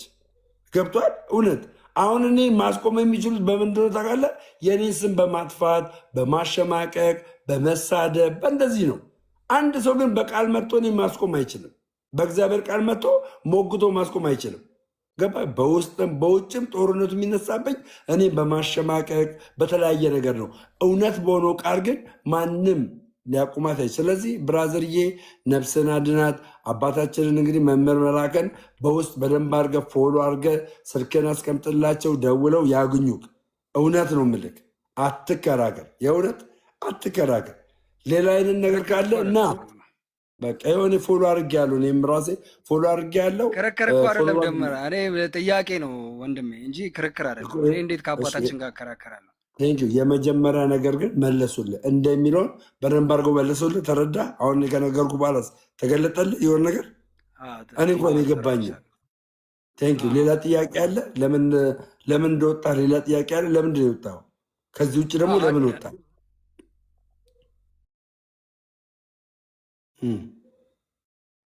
ለምን ወጣ? ይኸው ንገራቸውና ከዛ ያስረዱ። ለምን ወጣ? ከዚህ ውጭ ደግሞ ለምን ወጣ? ምንድን ነው ያስወጣ? ምንድን ነው ያስወጣ? ከዚህ ውጭ ደግሞ ሌላ አሁን ቅድም አንተ ስታወራው ልብ ብዬ እየሰማው ነበር። ሚዩት አድርጌው እየሰማውህ ነበር። አንተን ራሱ ማለት ነው። ስለ ታቦት እያወራክ ነበር፣ ስለ መስዋዕት ገብቷል። አሁን የአዲስ ኪዳን ታቦት ማን ነው? ጌታችንና መድኃኒታችን ኢየሱስ ክርስቶስ እሳቸው እያሉ እኔ አልመልስልም። ይኸው እሳቸው በደንብ አድርገው ያብራሩልሃል። በደንብ አድርገው የአዲስ ኪዳን ታቦት ክርስቶስ ነው። ገብቷል። አሁን በታድሶ ትምህርት ውስጥ እኔ የተማርኳቸው ትምህርቶች ሊኖሩ ይችላሉ፣ ሐሰትም እውነትም ሊኖሩበት ይችላሉ። ገብቷል ወንድሜ።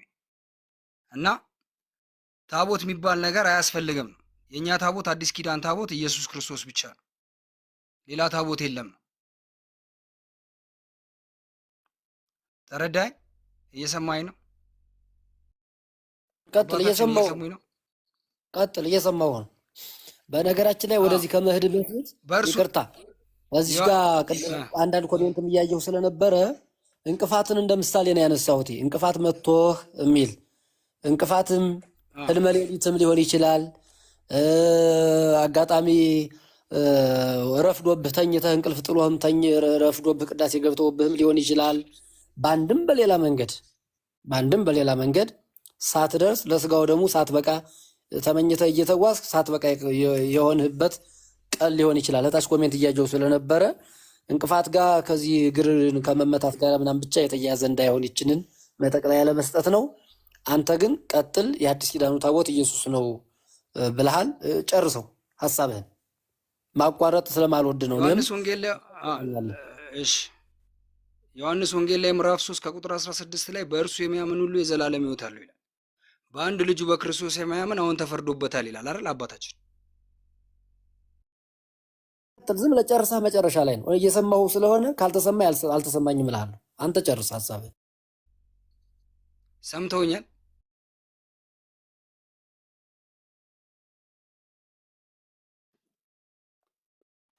ይኸውልህ ወንድማችን ማነህ አምባቸው እሳቸው ጠለቅ ባለ እውቀት ይነግረዋል። አንተ ስለ መሰዊያም ቢሆን ቅድም ነግረዋል፣ ቅድም ተናግረዋል። ዩቱብ ላይም ታገኘዋለህ። ዩቱብ ላይ እንደውም በቃ ይህንን ጥያቄ እንደውም ማለት ነው ዩቱብ ላይ የአዲስ ኪዳን መሰዊያ ምን እንደሆነ፣ ለምን መሰዊያ እንደተባለ፣ ለምን ታቦት እንደተባለ ዩቱብ ላይ ታገኘዋለህ። በደንብ አድርገህ አዳምጠው። የቅድሙ ትምህርት እኛን እጅግ አድርጎ የገዛ ትምህርት ነው። እጅግ አድርጎ የገዛ ትምህርት ገባ። ስለዚህ አሁን መጠየቀው ጥያቄ እሳቸው ማርከም ነው የሚሆነው። ዩቱብ ላይ ታገኘዋለህ። ዩቱብ ላይ ታገኘዋለህ፣ መልሱን ታገኛለህ። ገባ አይደለ? መልሱን ታገኛለህ። ሌላ ጥያቄ ካለ ሌላ ጥያቄ ጠይቀህ። እሳቸውን ሳይሆን አንተን አንድ ጥያቄ ልጠይቀህ ነው ወንድሜ። አንተን ልጠይቀህ። ቆይ መምህር እያሉ እኔም መጠየቅ አይችልም። ጨርስ። ይኸውልህ እንግዲያውስ አንተ የተመለስክበትን ምክንያት ልወቀውና እኔ መመለስ ፈልጋለሁ። ቆይ አንዴ እንደሱ አይደለም። እኔ መጀመሪያ እኮ ባለቤቱ እንደምረውንም ቆይ እናንተም ሌሎቻችሁም ዝም በሉ ብዬ በሰው ቤት ገብቼ አዛዥ ሁኜ ለአንተ የመጀመሪያ እድል እንዲሰጥ አንተ እንድትናገር የተደረገ ቄድር ምትል ስለጠራህ ነው። አሁን አንተን እንዴት ልጠይቅህ? ደምረው የተመለሰበትን ምክንያት ፕሮቴስታንት ነበርሁኝ፣ ነገሮቹ ትክክል እንዳልሆኑ ገባይ፣ ተማርሁኝ፣ ወጣሁ፣ ተመልሼ ኦርቶዶክስ ልጅ ሆንሁኝ አለ። በቃ ባጭሩ ሲጠቀለል ይሄ ነው የእሱ ነጥብ፣ የተለየ ነገር የለውም። ስለዚህ አንተ አሁን ለምሳሌ የአዲስ ኪዳን ታቦት ኢየሱስ ነው አልህ። ይህም ብቻ ልምጣልህ ብዬ ነው። በነገራችን ላይ ኢየሱስ ማለት ማን ነው? እስኪ ንገረኝ። በመጀመሪያም ቃል ነበር ይላል። ቃልም በእግዚአብሔር ኢየሱስ ምንድን ነው ነው? ኢየሱስ ማን ነው ነው ያልኩህ? ወልድ የእግዚአብሔር ልጅ የአብ ልጅ። በጣም በቃ አብን ያየ እኔን ያየ ነው ይላል መጽሐፍ ቅዱስ። ጥቅስ አልፈለጉም። እኔ ይኸውልህ አንዷን ነው። እስኪ ማስረጃ ስጠኝ ስለ ደግሞ ትቀጥላለህ። ግድ የለህም። እኔ ሁለት ጥቅስ ብትነግረኝ ለጉራ ወይም የሆነ ነገር ራሴ እንትን ለማለት አይደለም። እጥፍ አድርጌ 15 ጥቅስ እነግርሃለሁ። እሱ አይደለም አሁን ለጠየቁ ኢየሱስ ማለት የአዲስ ኪዳኑ ታቦታችን ኢየሱስ ነው ስላልክ ነው። ኢየሱስ ማለት ወልድ ነው አይደል? መልሰህልኛል። አመሰግናለሁ። ትክክል ነህ። በብሉይ ኪዳን ታቦት ላይ የሚጻፈው በብሉይ ኪዳን ጽላት ላይ የሚጻፈው የማን ስም ነው የነበር? በብሉይ ኪዳን አብ ነው፣ እግዚአብሔር አብ። እሺ የእግዚአብሔር ወልድስ አይጻፍም ነበር?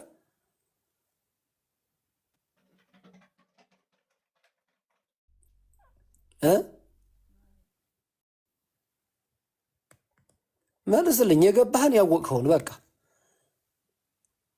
የእግዚአብሔር አብ ብቻ ነበር የሚጻፈው? የእግዚአብሔር ወልድስ አይጻፍም ነበር? የእግዚአብሔር መንፈስ ቅዱስ አይጻፍም ነበር?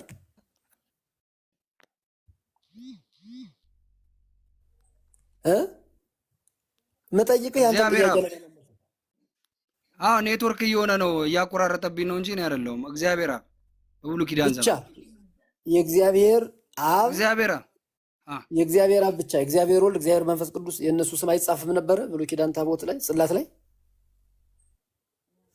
በብሉይ ኪዳን ዘመን እኮ አንድ ጽላት ነበር አይደል? እንደ አባታችን ሌላ ጽላት ታቦት አለ እንዴ? በብሉይ ኪዳን በአዲስ ኪዳን ስንት ታቦት ነበረ በብሉይ ኪዳን ዘመን?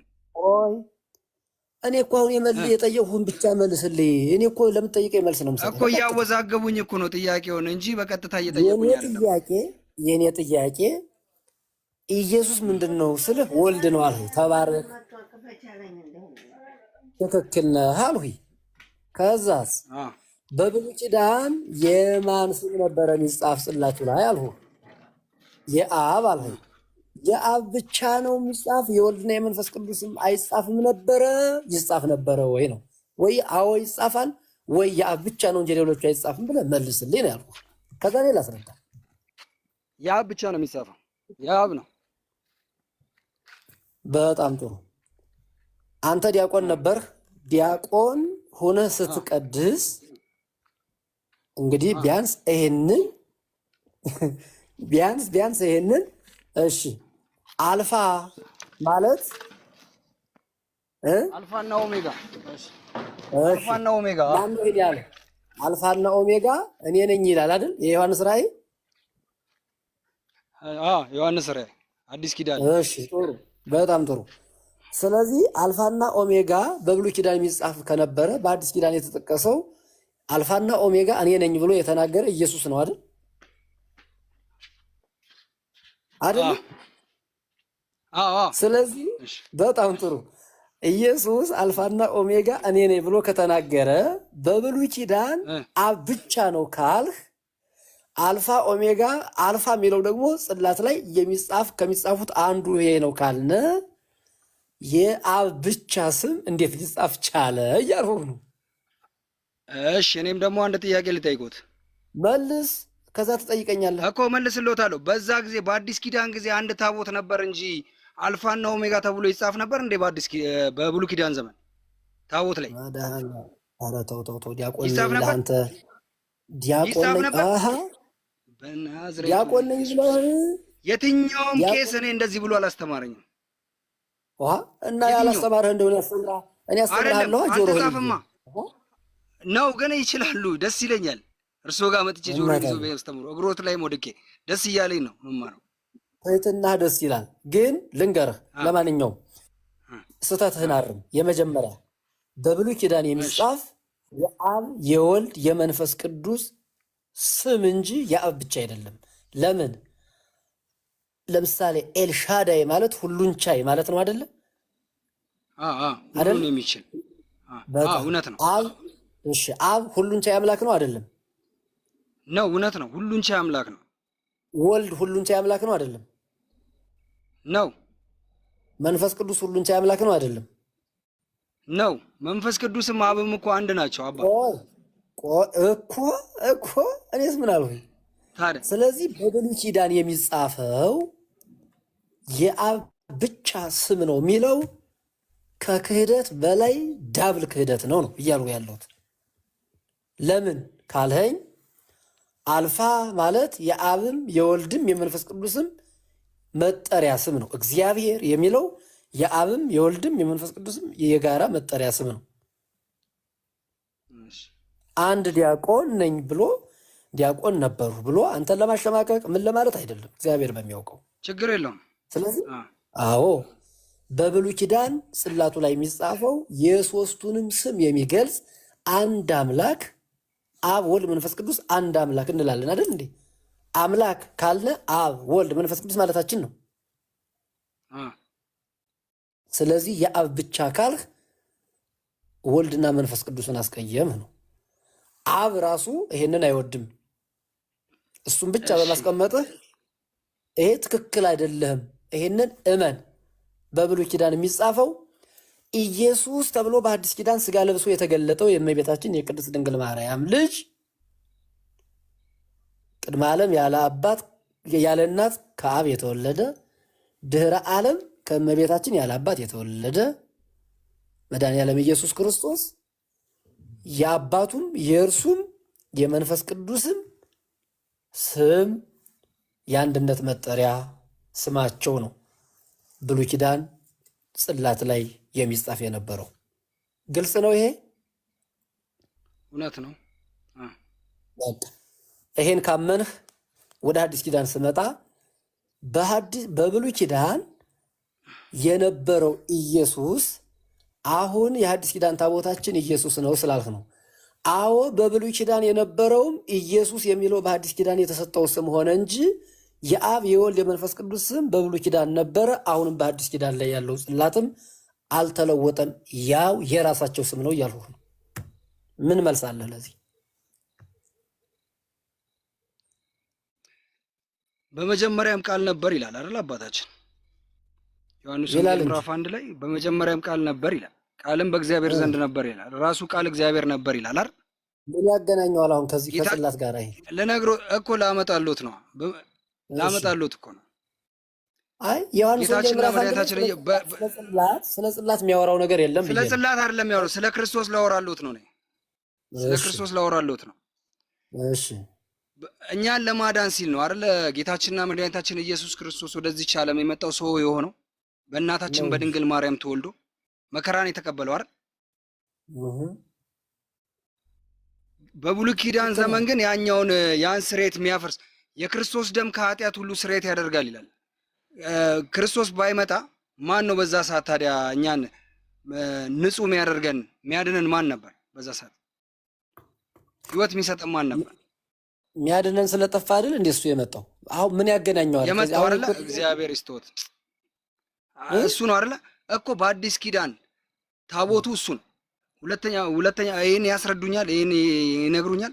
ሁለተኛ ቆሮንቶስ ላይ ምዕራፍ 3 ከቁጥር 3 ላይ ምን ይላል? በልባችሁ ሁለተኛ ቆሮንቶስ ምዕራፍ 3 ላይ ከቁጥር 3 በልባችሁ ጽላት በልባችሁ ነው ይላል። በልብ ጽላት ነው ይላል። አንብቡት እኮና እዛ ላይ የሚናገረው ቃል ይላል። እሺ እኮ ታቦት ክርስቶስ ከሆነ እነዚህ አሁን ሚካኤል ገብርኤል የሚባል ታቦት አለ አሁንም ቤተክርስቲያናችን ላይ አይደለ? እሺ አሁን እርስዎ እንደሚሉኝ እነሱ የሚመለኩ አምልኮ ሳይሆን የሚሰገድላቸው ሳይሆኑ የእግዚአብሔር ማደሪያ ነው እያሉኝ ነው እንዴ? አንተ ቆይ ምኑን ከምን ነው የምታደባልቀው? አምባቸው አይደል እንዴ ስምህ እዚህ ጋር ደባልቀው ነው እንዴ? እንዴ ትክክለኛ ነገር እኮ ነው እየነገርኩት ያለሁት። ምን ነው ኖ ኖ እያሉኝ ያሉ ስማኝ በአዲስ ኪዳን እኔ ምንም አልረሳሁትም። በአዲስ ኪዳን ታቦታችን ኢየሱስ ነው አልህ። ኢየሱስ ነው። ከኢየሱስ ውጭ ማንም ታቦት የለንም። ቆይ አድምጠኝ። አዎ አልሁህ። መልስ አጭር መልስ ነው የሰጠሁህ። አዎ ስልህ ምን ማለት ነው? ኢየሱስ የሚለው ስም ስጋ የለበሰ ስመ ስጋዌ ተብሎ ከሶስቱ አካል አንዱ የወልድ ስም ነው። አዎ በብሉይ ኪዳን የነበረውም የእሱ ስም ነው። የእሱ ስምም አለ። የአብ የወልድ መንፈስ ቅዱስ ስም ነበረ በብሉይ ኪዳን ያለው በአንድነት መጠሪያ። አሁንም እንደዛ የአዲስ ኪዳኑም እንደዚህ ነው አልሁህ። ከዛ የጳውሎስን ከጠቀስክልኝ አንደኛ ቆሮንቶስ ምዕራፍ 3 ላይ ያለውን አብራራልኝ። አልገባኝም። ቤተክርስቲያን እንዴት ታስተምረዋለች ካልከኝ ተርጉሜ ልንገርህ፣ ላስተምርህ። ሁለተኛ ቆሮንቶስ አንደኛ ሳይሆን ሁለተኛ ቆሮንቶስ ምዕራፍ 3 ላይ ማለት ነው። ስለዚህ እሱን ከሆነ አንብብልኝ፣ ተርጉሜ ላስረዳ። ከዛ ውጭ ግን በአዲስ ኪዳንም ኢየሱስ አለበት፣ በብሉይ ኪዳንም ኢየሱስ ተብሎ በስመ ስጋዌ አይጠራ እንጂ የኢየሱስ ክርስቶስ ስም አለበት እያልኩህ እኮ ነው እኮ። መጀመሪያም የነበረ እኮ ነው። አልፋና ኦሜጋ እኮ ነው እና እኔስ ምን አልሁህ? በአዲስ ኪዳንም የሆነ እኔ እኮ የለም አላልኩም። እውነት ነው እኮ እውነት ነው እየነገሩኝ ያሉት ትክክል ነው። አሁን እኔ ያልኩት አሁን ይኸኛውን በልባችሁ ጽላት የሚለውን እሱን ሁለተኛ ቆሮንቶስ ላይ ያለውን ቃል አስረዱኝ። እሱን አንብብልኝ። ምን ይላል? አንተ ንባቡን ተባበረኝ፣ ራስህ አንብብልኝ። እኔ መጽሐፍ ቅዱስ አልያዝኩም። ምን እስቲ ምን ሁለተኛ ቆሮንቶስ ላይ እኮ በስልክም ቢሆን ንገረኝ፣ ችግር የለው። ደምሮ ያንብብሎትሽ። ሁለተኛ ቆሮንቶስ ላይ ምዕራፍ 3 ከቁጥር 3 ላይ ያንብብሎት። ግን ያው መሳሪያ ሳይያዝ ተኩስ አይገጠምማ አንዳንዴ። ለማንኛውም እኔ ቶክስ እኮ አልገጠምኩም። ለማወቅ ፈልጌ ቶክስ ሳይሆን ለማወቅ ፈልጌ ነው፣ ህይወትን ማግኘት ስለፈለገ። ልክ ነህ።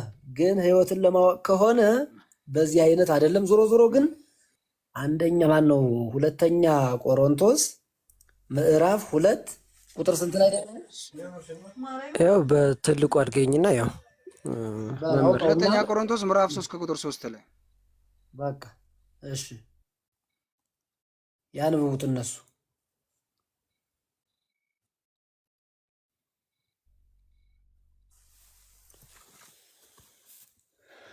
አምባቸው አንብበው።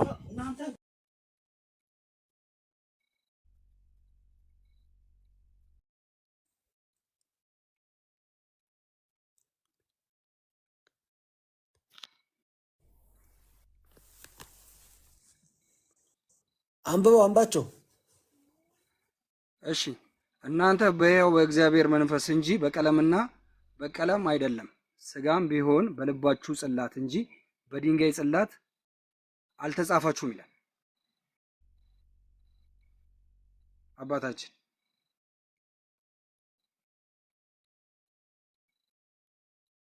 ይህም ማለት ሲል እንዴት ነው ሊለን የቻለው አባታችን? ይሄን ያብራራሉኝ።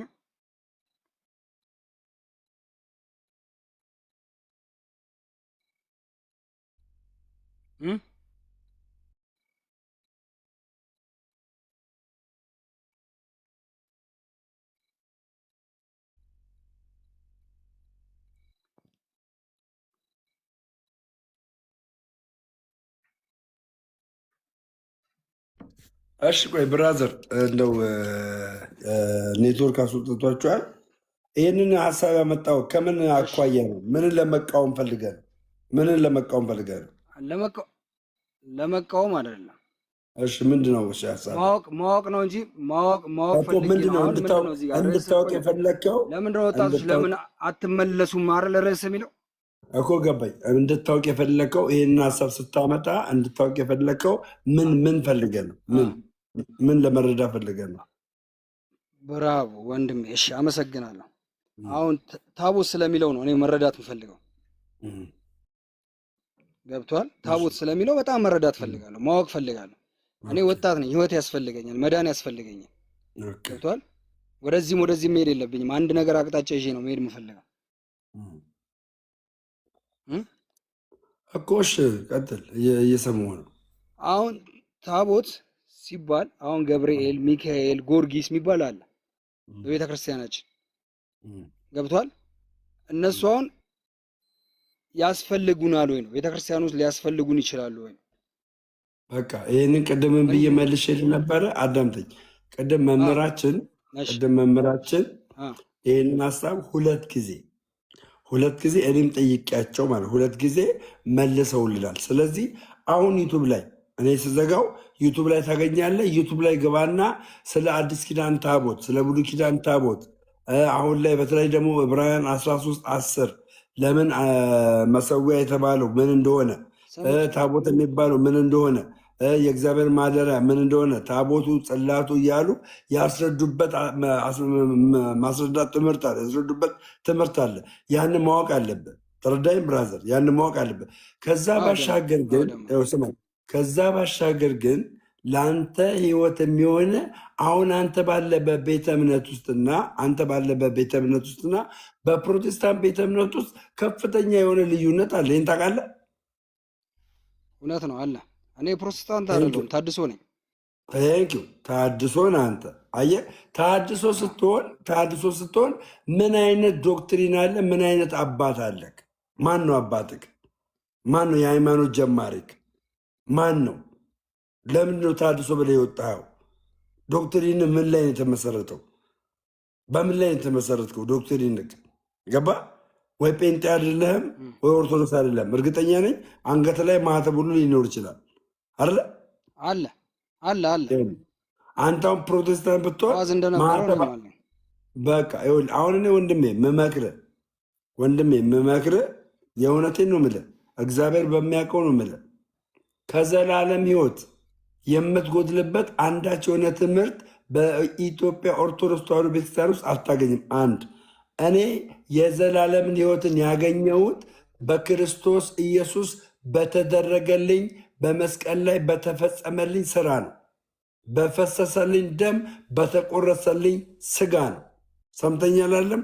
ያኔ እንደውም ይኸውልህ አዲሱ መደበኛ ትርጉም ላይ ምን እንደሚለው ታውቃለህ? 2080 ዛሬ በደሙ ጸድቀናል ይላል። በክርስቶስ ዛሬ በደሙ ጸድቀናልና በእርሱም እንድናለን ድነናል ይላል። በእርሱም ድነናል ይላል። ገባ? በልጁ ሞት ከእግዚአብሔር ጋር ምን ብለናል? ታርቀናል ይላል። አምባቸው እልህና ቆንተንን ትተህ ፕሮቴስት ማድረግን መቃወምን ትተህ የእውነቴን ነው የምልህ እችን ቅድስት ተዋሕዶ ቤተክርስቲያን እውነተኛ የሆነ የወንጌል አስተምሮ እንዳላት አደባባይ ላይ ውጣና መስክር። ጌታ በሚያውቀው ይህም ማድረግ በምትጀምርበት ሰዓት ተቃውሞውን ትመለከታለህ። የአጋንንትን ተቃውሞ ትመለከታለህ። እኔ ምን ያክል ኦርቶዶክስ ኮንኩ በኋላ ምን ያክል ፈተና እንደደረሰብኝ ማርያምን ምን ያክል ፈተና እንደደረሰብኝ እኔ የማውቀው ገብቷል። ለምንድን ነው የሁሉ የሆነው? እውነት ሲገባ ነው። እውነት የማይገባ ከሆነ ግን ከዘላለም ህይወት ጋር ሚስ እየሆንክ ነው። በቃ በሰፊው ጎዳና እየሄድክ ነው። ሆነ የሚነካ ከሌለ የሚነቀንቅ ከሌለ የሚገፋ ከሌለ በቃ መጠራጠር አለበት። ለምንድን ነው እኔን ሰልፍ የማይመጣብኝ ለምን ብለህ መጠራጠር አለበት። ስለዚህ አምባቸው ብነግርህ ይሄንን ነው። አይ ደምረው አንድ ጥያቄ ልጠይቅህ ከይቅርታ ጋር አንድ ጥያቄ ወንድሜ። አሁን በይቅርታ አድርግልኝና ህዝባችን ጌታችንና መድኃኒታችን ኢየሱስ ክርስቶስ ወደኛ ለመተላለፍ ኃጢአታችንን የክርስቶስ ደም ከኃጢአት ሁሉ ምን ይላል? ያነጻል። እውነት ነው፣ ታምናለህ በዚህ ማለት ነው። የክርስቶስ ደም ከኃጢአት ሁሉ ያነጻል። ማንም የሚደብቀው ነው እኮ እዚህ 80 መጽሐፍ ላይ የሚናገሩን ሁሉ ማልቀበል ከሆነ ክርስቲያን አይደለሁም። በቃ እሺ። እና ያነጻል ይላል። የክርስቶስ ደም ከኃጢአት ሁሉ ያነጻል ይላል። እና እሱን ሲል እኔ የምለው ነገር እኔ ማወቅ ስላለብኝ ነው። እኔ ወደዚህ ሄጃለሁ ብያለሁ። ታድሶ ቸርች ላይ ሄጃለሁ። ገብቷል። እና ማወቅ ያለብኝ ነገሮች አሉ። መጠየቅ አለብኝ። የለብህም ካልከኝ ስህተት ነው። ማወቅ አንተም ጠይቀ ነው። መጽሐፍ ቅዱስ ላይ ነገርኩህ። ከዚህ ከመጽሐፍ ቅዱስ ስህተት አግኝቼበታለሁ ብለህ የምታምነውን ጠይቅ። ማርያምን ነው የምልህ። ከዚህ ከመጽሐፍ ቅዱስ እኔም እንዴ ለካ እንደዚህ ያለ እንዴ እላለሁ። እኔም ማላውቀው ከሆነ ገባ እማቀው ከሆነ ግን እነግርሃለሁ። ይኸው ከዚህ ከመጽሐፍ ቅዱስ ደሜ እዚኛው የመጽሐፍ ቅዱስ ላይ ኦርቶዶክስ የማትቀበል ከሆነ ደግሞ የዘላለም ሕይወት ስለሌለኝ እኔ ወደ ተሐድሶ ሄጃለሁ። እንትን በለኝ ንገረኝ። ይኸው ይዣለሁ ይህን ቃል። አይ ስለ ታቦት የሚያወራው ነገር የለም አሁን መጽሐፍ ቅዱስ ላይ። አረ በእናትህ ከታቦት ውጣ ብራዘር፣ በጌታ በኢየሱስ ስም ከታቦት ውጣ። በቃ ከታቦት ውጣና ታቦት የሚለውን ቃል ነገርኩ። ታቦት የሚለውን ቃል አሁን ዩቱብ ላይ ታገኘዋለህ። በደንብ አድርገህ ስማ፣ እሳቸው ያስተማሩን። ከዛ ውጭ ያለ ግን አትቀበልም የምትለውን አምጣ። ይኸው ይዤልሃለሁ። ልዘጋ ነው። አንድ ሰው አታስገቡ ጋይስ። ኦርቶዶክስ ቤተክርስቲያን ሮሜ 8:34 ላይ አትቀበልም። ኦርቶዶክስ ምንድን ነው የማትቀበለው ማለት? በአብ ቀኝ ያለው ስለኛ የሚማልደው ኢየሱስ ክርስቶስ ነው ይላል። ምን ብላ ነው የምትቀበለው? በአብ ቀኝ ያለው ስለኛ የሚማልደው ኢየሱስ ክርስቶስ ነው ይላል። እኔ አንዴ ተመለሰ ገባ። ደክሞኛል።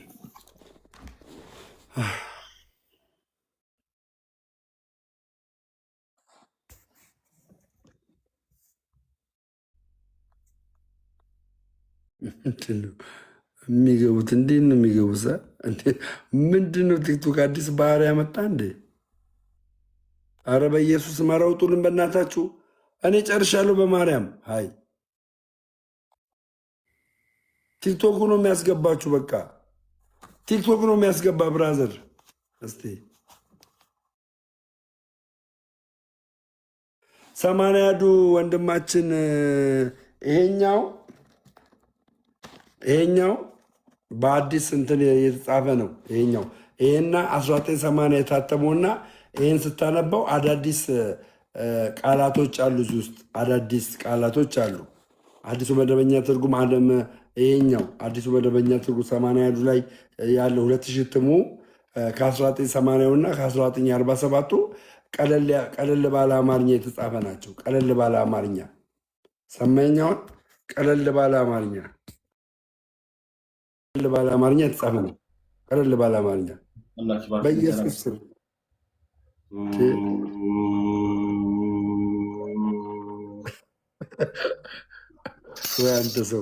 አንተ ሰው ወደ ኦርቶዶክስ ነን ተመለስ ብራዘር፣ ወደ ኦርቶዶክስ ተመለስ። ቀልዱን አቁምና እያየው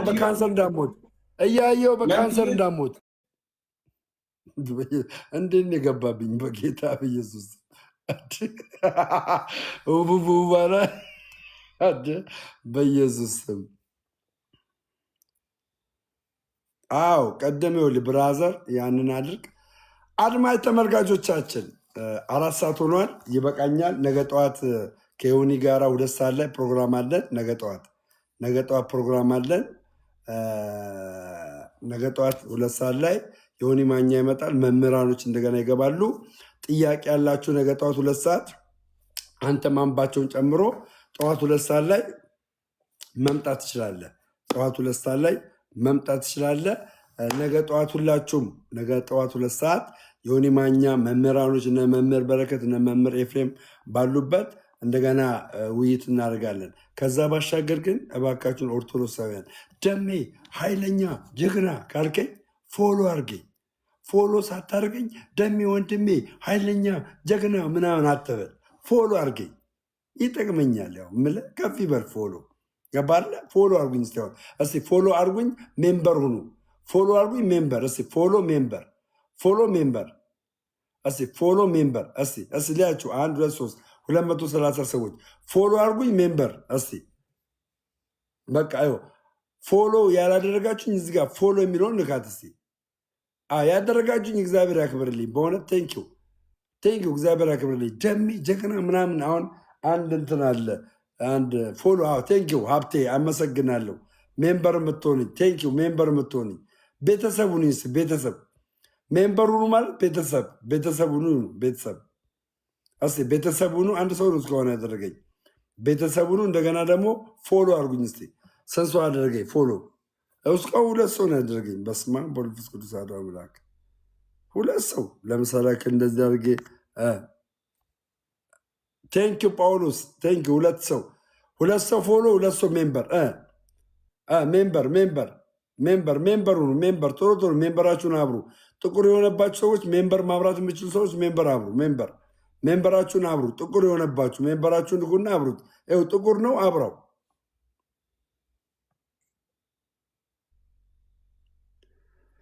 ለካ ወደህ አይደለም ለፎሎ ነው ባይብል ይዘህ የምትጮ።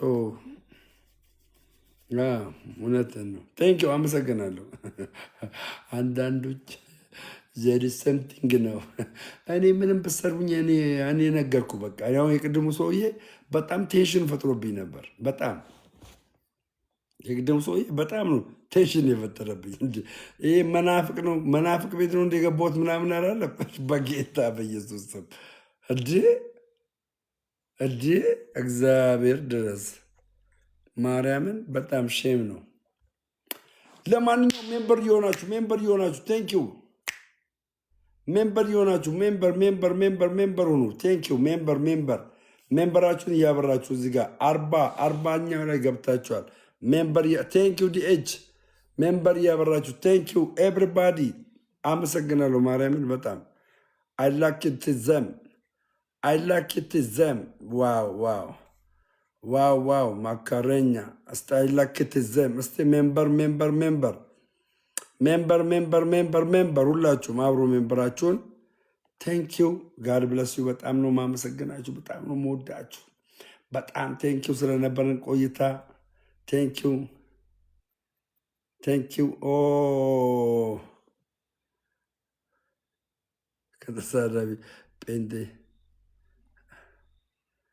ከተሳዳቢ ጴንጤ ይጠብቃችሁ ይላል።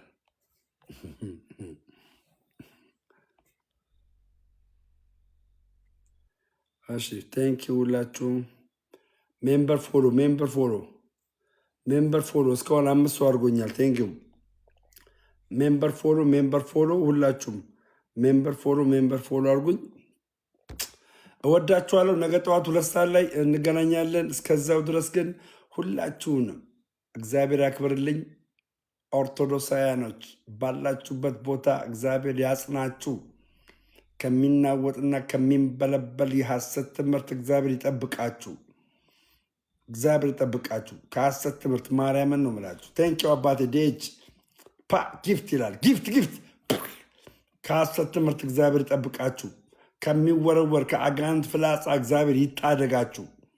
የእግዚአብሔር መላእክቶች ባላችሁበት ቦታ ሁሉ ያድናችሁ። በእውነት ለእውነት በሆነ ለአይታችኋል። እዚህ እንትን ላይ ምን ይላል መሰላችሁ? ዕብራውያን 2:14 ላይ የሚገርም ቃል አለ። መዳንን እንወርስ ዘንድ የሚያራዱን የሚያግዙን የእግዚአብሔር መናፍስቶች አይደሉምን ብሎ መጽሐፍ ቅዱስ ይናገራል። መዳንን እንወርስ ዘንድ። ስለዚህ መዳናችሁን ልትወርሱ ዘንድ የእግዚአብሔር መላእክቶች በያላችሁበት ቦታ ሁሉ ያግዟችሁ፣ ይርዷችሁ፣ በእውነት ይርዷችሁ። ቤታችሁ በሰላም ይጠበቅ። እድሜ ከ40 ዓመት መመረቅ እችላለሁ እና ምርቃ ደግሞ ጎበዝ ነኝ መሰለኝ፣ አላቅም። ምርቃ ጎበዝ ነኝ። ተው ይሰራል። የኔ ምርቃት ይሰራል። ይኸውልህ አትናቀው። ከላይ አንድ ኮመንት አንብብለታ ከላይ አንድ ኮመንት አንብብላት። ለማ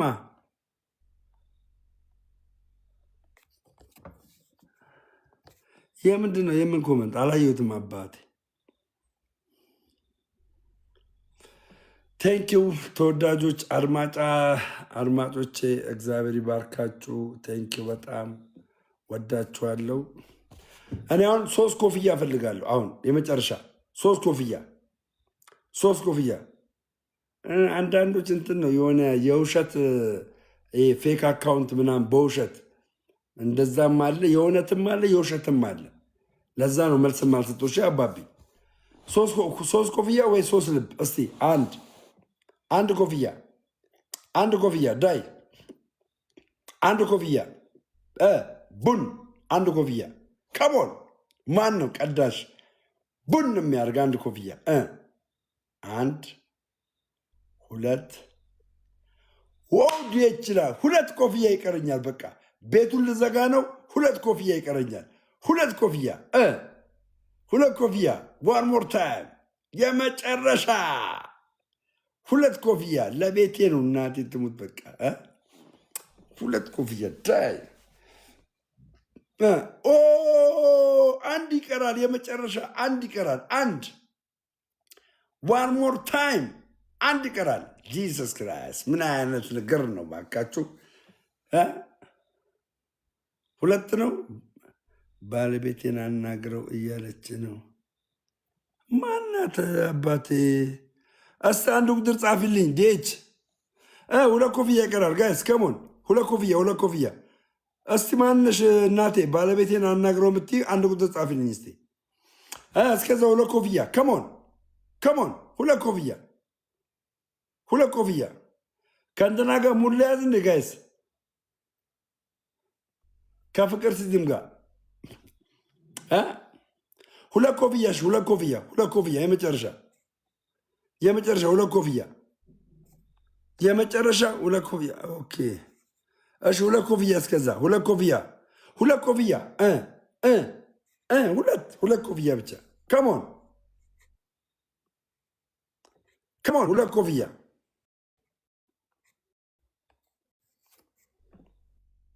ኦኬ። ሰላም ሰላም ሰላም ነው። እግዚአብሔር ይመስገን ሰላም ነው። እግዚአብሔር ይመስገን ሰላም ነው አለን። እያዳመጥኳቸው ነበርና አሁን ያስወጣኸው ልጅ ሆን ብሎ ጨዋታ እየተጫወተ እንደሆነ ነው እኛ የምንረዳው። እዚህ ብዙ ሆነን እያዳመጥናችሁ ነበረ። አንተም እንዳየኸው ፕሮፋይሉ ዲያቆን ነው የሚለው። እንግዲህ ምን ያህል ማታለል ላይ እንዳለ ይሄ ራሱ አንድ እንትን ነው። ዲያቆን የሆነ ሰው ቄደር አጥምቁኝ ማለት በራሱ ትልቅ ምስክርነት ነው። እሱ ለመማር ሳይሆን ለማጭበርበር ነው የገባውና ታድሶ ነው ሰሙ መጨረሻ ላይ ታድሶ ነው። አንዳንድ ሚስ አውት ያደረጋቸው እንደዛ አይነት ቃላቶች አሉና እኔ አንድ የምገልጸው ነገር ምንድነው መሰለ ወንድማችን፣ በኢትዮጵያ ኦርቶዶክስ ተዋሕዶ ቤተክርስቲያን አስተምሮ ወይም ደግሞ ዶክትሪናችን ወይም የሃይማኖት መሰረታችን ክርስቶስ ኢየሱስ ነው። አንዳንዶች ስም ለማጥፋት በኢትዮጵያ ኦርቶዶክስ ተዋሕዶ ቤተክርስቲያን ክርስቶስ ኢየሱስ ተሸፍኗል ይላሉ። ውሸት ነው። አልተሸፈንም። እኔ ሕያው ምስክር ነው። ሕያው ምስክር እና ሁላችንም ሕያው ምስክሮች ነን። ይቅርታ ስላቋረጥኩና የቅዱሳንን ሕይወት እኮ እኛ ስንመሰክር ለዛ ክብር ያበቃቸው ማን ነው? እዛ ውስጥ እኮ የሚገለጥ ማንኛውም ሰው ክርስቶስን ሳያውቅ ለክብር አይበቃም፣ ለቅድስና አይበቃም፣ ለየትኛው ማዕረግ አይበቃም። ስለዚህ በቅዱሳን ውስጥ ክርስቶስ በትልቁ በጉልህ ነው እንድታይ እኮ የሚደረገው እኮ። እንግዲህ እያየን እናስተካክላለን። አንዳንድ እንግዲህ ሌላ አይነት ዓላማ ይዘው የሚመጡትን ሰዎች በጥንቃቄ እናያቸዋለን። እግዚአብሔር ያክብርልኝ ወንድማችን፣ በጣም ቴንኪው። እና ስለ ስጋ ወደሙም አንተ አሁን እመቤታችንን ተአምርና ቁርባንን ያስረዳበት መንገድ የሚደነቅ ነው። በጣም በቀላሉ ነገር ግን ትልቅ ምስጢር ባለው እንትን ነው የገለጥከውና አሪፍ ነው። ግን እሱ ሆን ብሎ ነው ነገሮችን ሲያጣምም የነበረው። እዛ ላይ ብዙ የሚነገሩ ነገሮች አሉ። አሁን አንዳንዶቹ እንደውም ኢየሱስ ክርስቶስ ስጋዬን የበላ ደሜን የጠጣ የዘላለም ሕይወት አለው የሚለውን እኛ በብዙ በምናስረዳበት ሰዓት የምንናገራቸው ነገሮች አሉ። እንደ ተዋሕዶ ቤተክርስቲያን ክርስቶስ ስጋና ደም ከሰማይ ይዞ አልመጣም። የእመቤታችንን የቅድስት ድንግል ማርያምን ስጋና ደም ነው የተዋሃደው። ለምንድን ነው ይህንን ያመጣሁት? ያለ ድንግል ማርያም አማላጅነት ዓለም አይድንም ብለን ስንናገር አንዳንድ ግራ የሚገባቸው ሰዎች ስላሉ ነው። እና የክርስቶስ ስጋና ደም እኮ የድንግል ማርያም ስጋና ደም መሆኑን መርሳት የለብንም ነው። በፍጹም ልረሳ የማይገባ ነገር ነው ይሄና ኧረ ቆይ ቆይ ቆይ ቆይ ቆይ ቆይ ቆይ ቆይ ቆይ